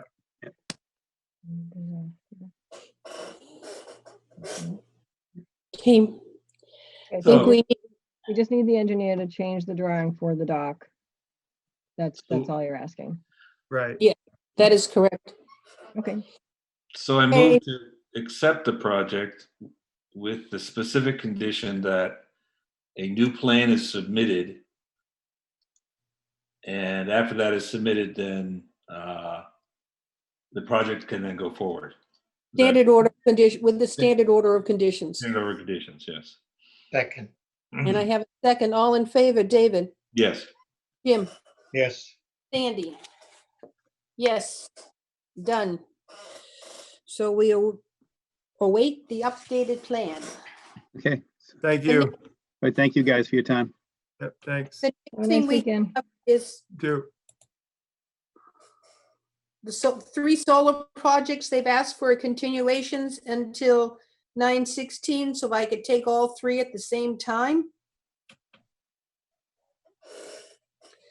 To continue until September 16. So moved. Second. I have a motion and a second to continue until September. Anybody else, anybody on the line for this particular project, the 3 solar fields? I'm hearing none. I have a motion and a second. Yo, Ow. I couldn't unclick it fast enough. I'm sorry. Yes, Kathy Pappalardo, Wareham Land Trust. And yes, I was online for this particular hearing. What'd you do, fall asleep? No, I'm in the process of writing notes and land trust stuff.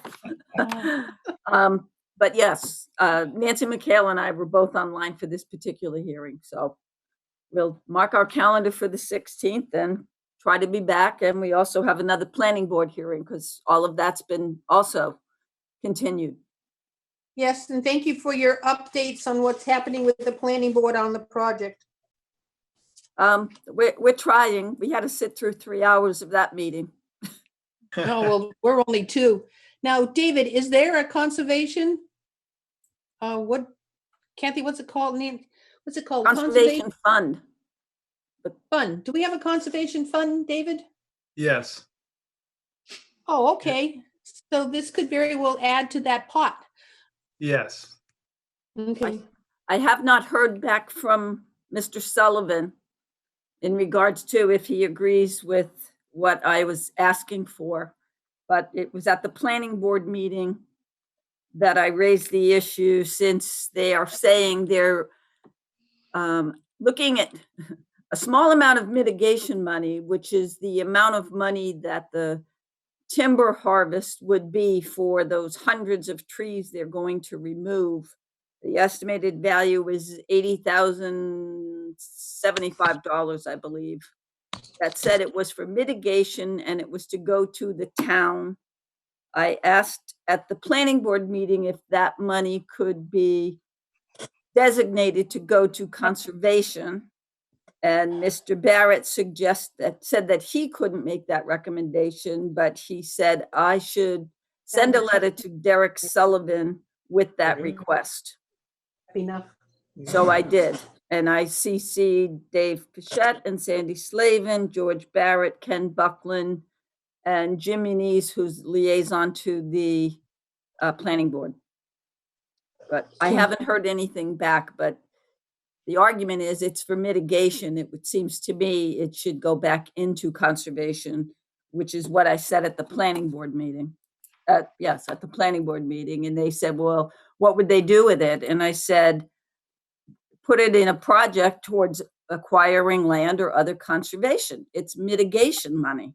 I got it. That viewing piece of land that we want to do, viewing platform off of Westgate property.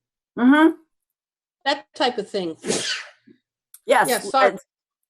Hopefully they agree, but Stacy Minahan was there when I suggested it, and she didn't have the final figures that the town would get out of this project.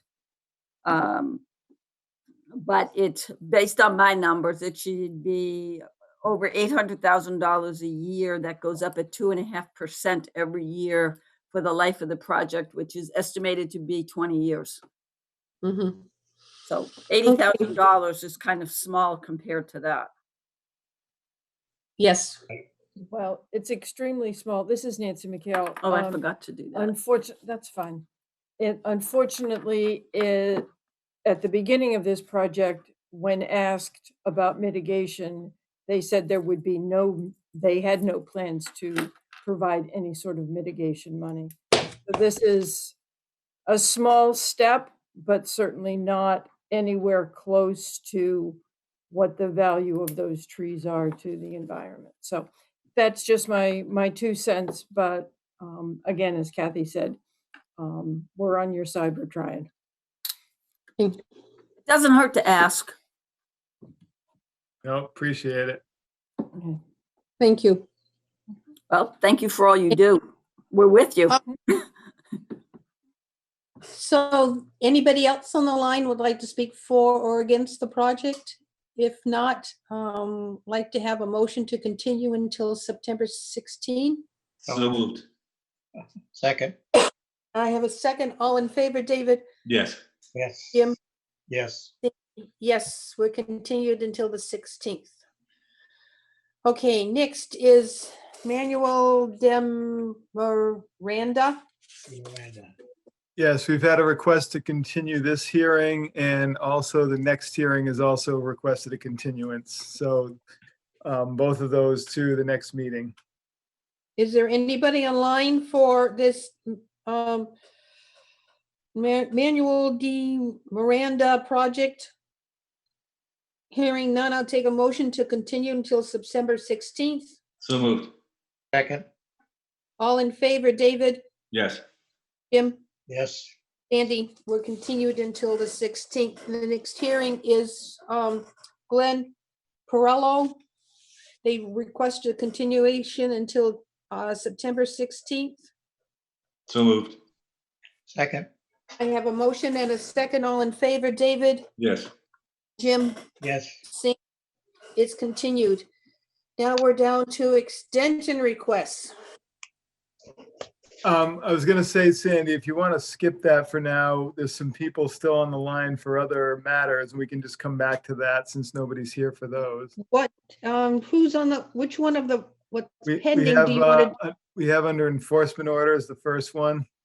Okay. All right, let's talk about 5 Johnson Street. What you find? Sorry, I didn't Go hear ahead. anything. Yeah, can you just identify yourselves for the meeting? Marcy Holbrook. And Wayne Leslie. Okay, thank you. So this site is at 5 Johnson Street in the Oakdale area. And this enforcement order was issued because there was this building that you see and then a deck that's out in front of it constructed within the buffer zone to a coastal bank and within the riverfront area of the Agawam River with no permitting from the conservation or even from the building inspector. And also there was a fence that you can kind of see in this picture, a chain link fence that was put up right along the top of the coastal bank at this site. So I had met with the property owners there, myself and the building inspector, and we talked about some of these issues. And I had mentioned to the owners that I would be sending a formal letter and that they would need to come to the meeting to discuss the matter with the commission. So at this stage, Marcella and Wayne, have you folks gone to the building inspector and gotten some building permits in the works or not quite yet? We have. Okay. Well, we had applied for a building permit for the shed, and it was going through the process, and the process stopped at the conservation. So Right. I did not know how to proceed from there. Do we need to go back to building and ask them more, or what is the process? Well, I think at this point, what the process is for the Conservation Commission is you would need to file an application with the Conservation Commission because there's some permitting that would be required because you're doing a project within certain distances of wetlands and the river. So that's a whole separate process, as you might have heard some of these other projects that have been reviewed tonight. Yeah, I'm sorry, I didn't mean to interrupt. No, go ahead. It's very difficult to find the proper information. We did not know the various stipulations. We thought we were doing everything properly. Apparently we were not. So we want to follow the rules and regulations. Okay, yeah, no, that's fine. So I think in terms of the project, they will have to file an application with us and have a public hearing. As far as the building that they're building here, I think that's something we would have approved. So, we can take that up when the application comes in. The only feature that I see that they've put in that I don't think would have been approved is the chain link fence along the top of the coastal bank. So I did speak to the owners about that and say that that really is not going to be allowed to stay in its current location. So I thought that might be something that should also be discussed.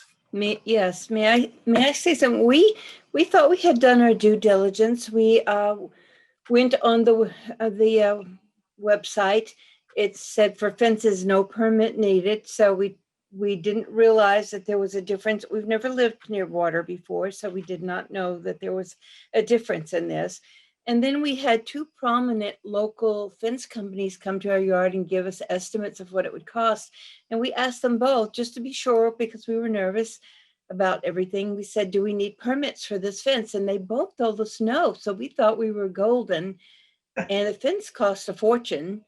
And we have a lot of, I don't care. I don't know if you all care about these kind of things, but there are a lot of reasons for having that fence there. And I do think it has given the bank a little more integrity than it had before we put the fence in. So we're both environmentally aware and very conscious about things. So we tried to do things right. And it's just.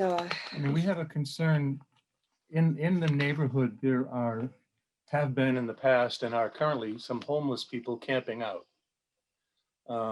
So we're concerned about our own security. We also have fishermen and crabbers that walk along the riverfront, sometimes very late at night. 10:30, 11. So security is a real concern for us. We also have 2 small grandchildren, and we'd like very much to make this area safe for them.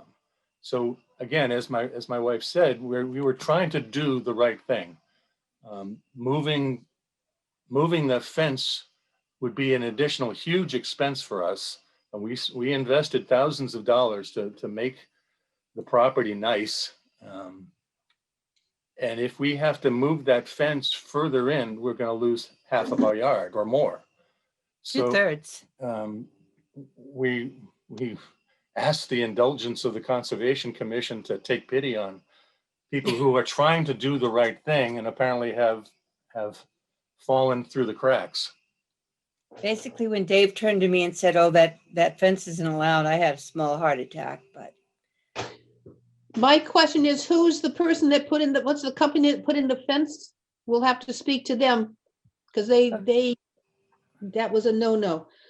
Who's the company? I mean, we can provide that information in whatever permitting we need to go for. Thank you. So we'll wait. Two companies, not just the one that we had put it in, but 2 companies both told us the same thing. That it was But fine where it was. I was looking at the company that actually did the work because it's hard to believe that they had no knowledge of wetland if they work in the town of Wareham. But that's beside the point. We're going to require a plan and another meeting on this. In the meantime, board members, did you have any questions? David?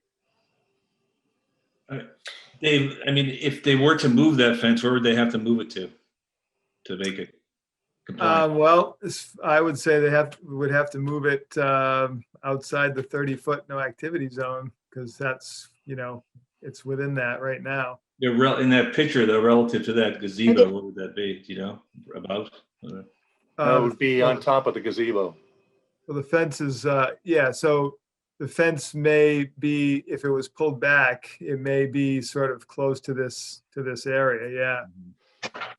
Can I say one more thing? The gazebo is just sitting there. It's not a permanent structure, but the deck that we put it on a foundation that was pre-existing because there was a house that was on that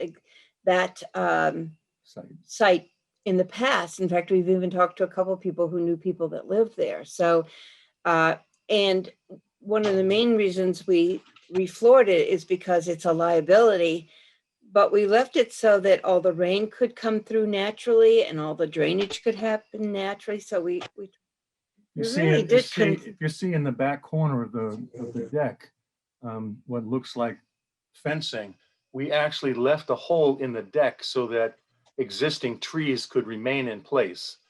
Yeah, there were no trees cut. We tried very hard to be conservation conscious.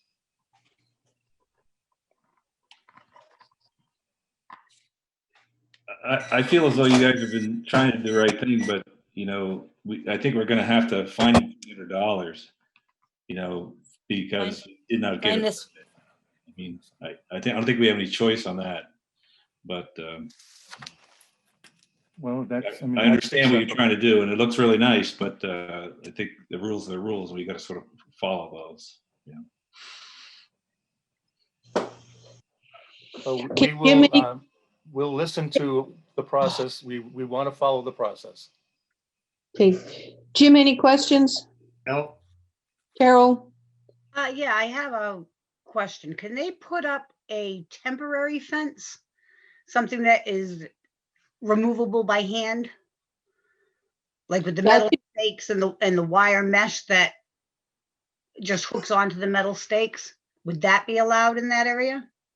That would be part of the discussion when they come before us. Yeah, I would say that whether it's one type of a fence or another, if it's in the 30-foot zone, it shouldn't have been placed there. So I would say it wouldn't matter what type it is. Okay. Well, if it... Ron, sorry. Ron, do you have any questions? Yeah, just how much fence are we actually talking about? How much of a span of fencing is that? It's about 100 feet. About 100 feet. Yeah, no, I mean, I guess I, second the, I get what you guys are trying to do and trying to, create a good space and a safe space for grandkids and whatnot, and trying to keep the property secure. But, at the end of the day, the rules and regulations are in place, and unfortunately, if you waiver for one, then then the next person has the same thing. And I just think it's keeping the standard to what it could be. And And should we be. understand that. I do want to tell you one quick story that the owners that were here last year had a boat sitting in their backyard down near the back.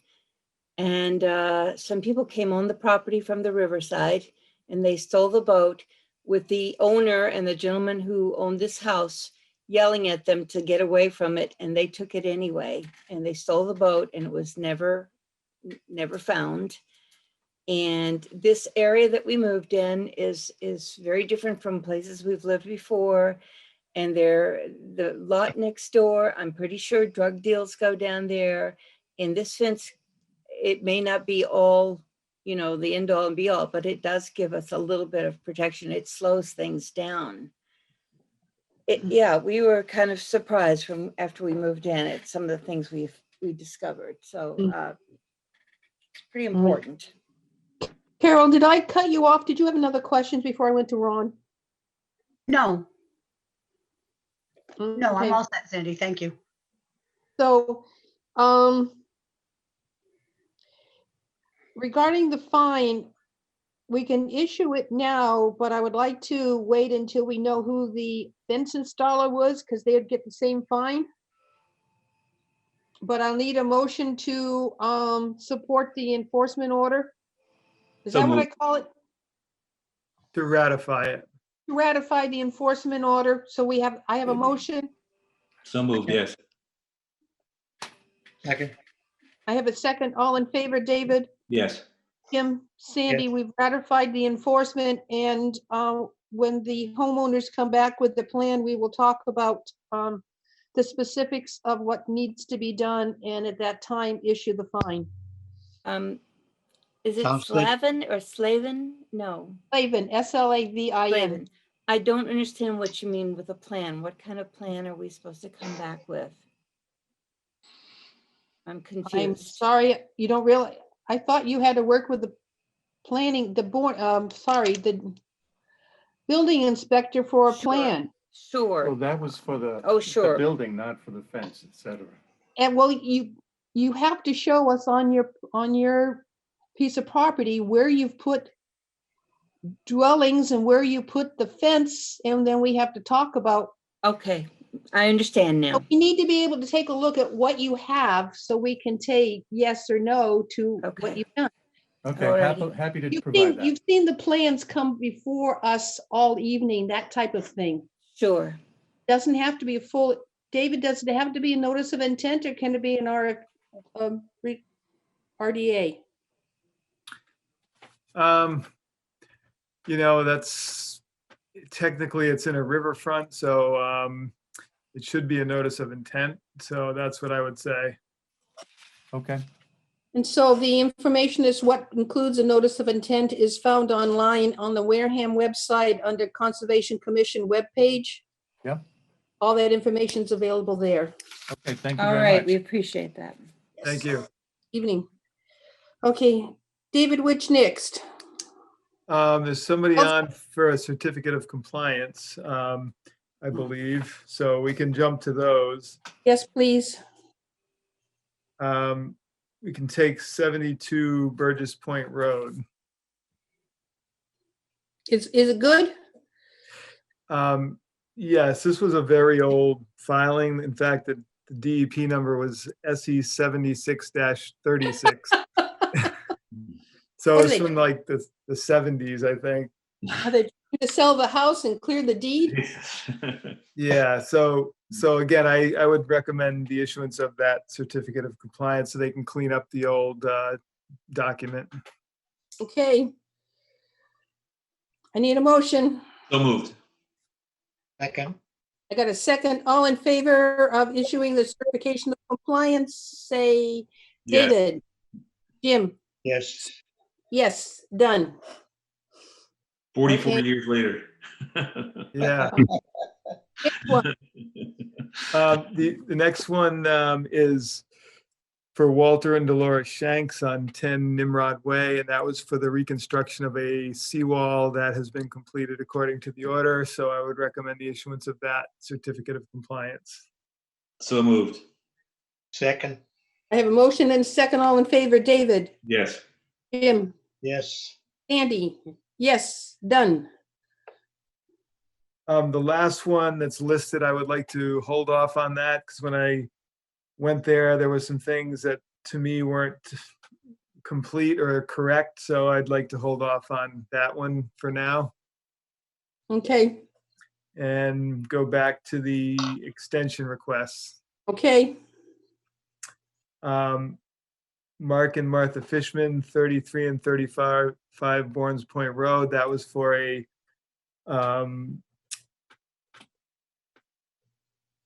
field management project, which they have been doing, but would like a one-year extension to be able to continue the management. They have had some invasives that they haven't completely been able to manage quite yet, so they're asking for an extension on that, which I would recommend.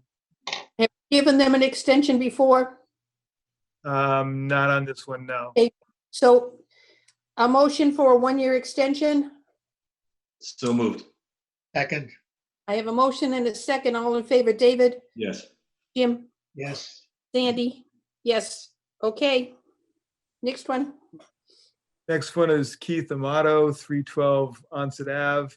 And this is for an addition to an existing home, but based on financial reasons and then with the whole COVID thing, they were delayed from being able to proceed. So they're asking for a one-year extension on that one, which again, I would recommend. Okay. I need a motion. Oh, so moved. Second. Second, all in favor, David, Yes. Jim, Yes. Sandy, yes, that's a one-year extension has been approved. Nicholas Fernandez, 30 12th Street in Onset. That is for the construction of a dwelling. Some similar reasons with the whole COVID thing delaying projects. They're requesting a one-year extension also. So I'd recommend that as well. Okay. I need a motion. So moved.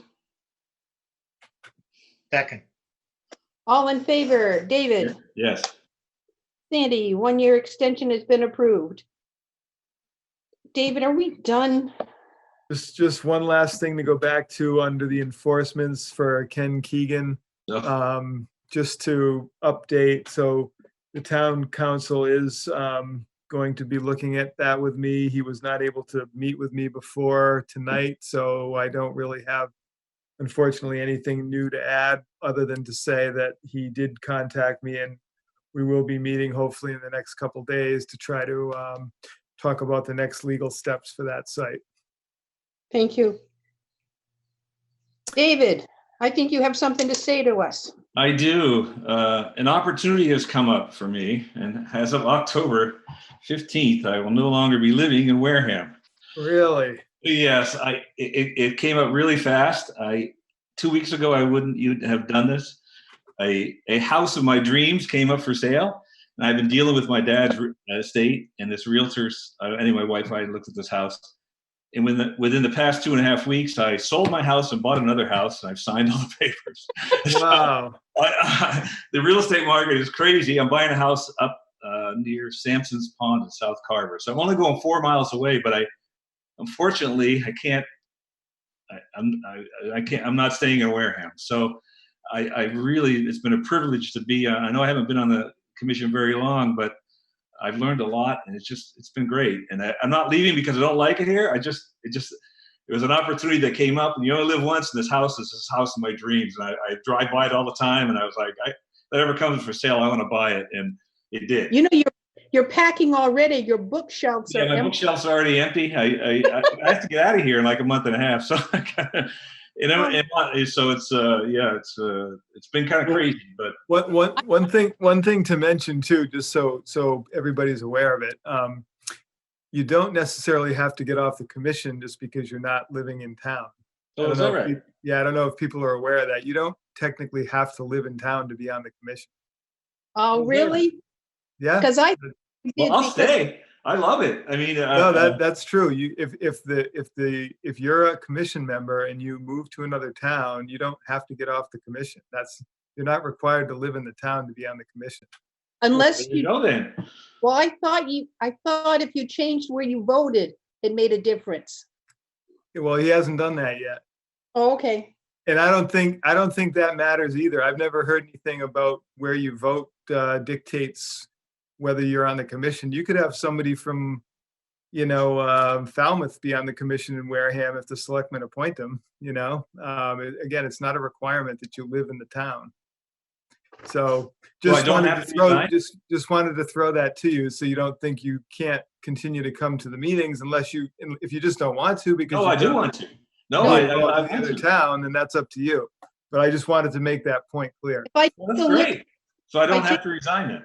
No. If I look at the well, never mind then. Well, congratulations on the new house anyway. Well, thank you. I didn't mean to announce I was buying a new house, but okay. Hey, it's your dream house. Yeah, my wife's over here clapping too. She knows how I So she wants me to be busy though. That's what it is too. So, but okay, that's great. That's good news. Then. Doesn't have to give up because when the application says I'm a full-time resident of the town of Wareham. Well, I think we can check on that and verify that. Yes, let's do that. But if that's the case, then I'll certainly be glad to stay. But October 15th is when I'm closing. I'm selling my house in Wareham, so I gotta. Yeah. All right, so at least legally for now, for the next meeting, you'd still be legal to come to that meeting. And probably the next meeting after that. Yeah. Okay. So we're good for another month meetings, anyway. Yeah. So. No, it's been great, but I'm only going 3 miles up the road. It's not like I'm going very far, but. Is it? David, thank you. Oh, thank you guys. Because honestly, it's somebody else has a friend with them over there. It looks like. What's that? Yeah, I think it's time to introduce the addition that we've been waiting for. I was going to say, all right. I was going to ask if it happened. Yep. So this is Peyton. She was born last Tuesday. Wow. And so she's a little over a week old now. Awesome. So the craziness is the one craziness from the pregnancy is gone, and the craziness of a fifth child. But mom and baby are healthy, and we're excited, and maybe a future member of the commission. That's great. That's great. Congratulations, Ron. New houses and new kids all in one meeting. Wow. Wow. Hey, you wouldn't have it any other way, right? That's right. Excellent. So how many children? Is this number 4? No, this is 5, and that's it. I promise, no more. So let's talk about the schools in town now, right? Can we see your face? You can. Let me get a better grab of the phone here. Hold on. There she is. Oh, beautiful. Oh, mommy. Pleased. Oh, very nice. Thank you. What do they say? All babies look like Winston Churchill? Oh. She's got more hair than Winston Churchill. Yeah, she was born with a ton of hair. Now I know why mommy was having such heartburn. Yeah. Well, congratulations to the 2 of you. Thank you. Well done. If that's it, I take that motion to say goodnight at 8:42. And if anybody earlier than last meeting. If anybody's able to get down to sign documents tomorrow morning, then that would be wonderful also. What time? What time, Dave? How about Does 9:30 work? Works for me. Yeah, sure, yeah. It doesn't have to be 9:30. It could be anytime, really. It's just, I'll be there, but then I've got to leave for some site visits around 10. But somebody will be in the office that if you need to sign stuff, you can still come in and have that available to sign. Are you there around 9? Are you there? Yeah, there? I'll be there at 9. Yeah. Yeah, I gotta get going early tomorrow, so I could do that tomorrow at 9 or so. Okay. Me too. All right. Very good. In the morning. Yes. So we closed, right? Yeah, so moved, yes. Yep. All in, yeah, yes. Okay, Yeah. good night, everybody. Thank you. All right. Thanks a lot. Congratulations, Ron. Good night, guys.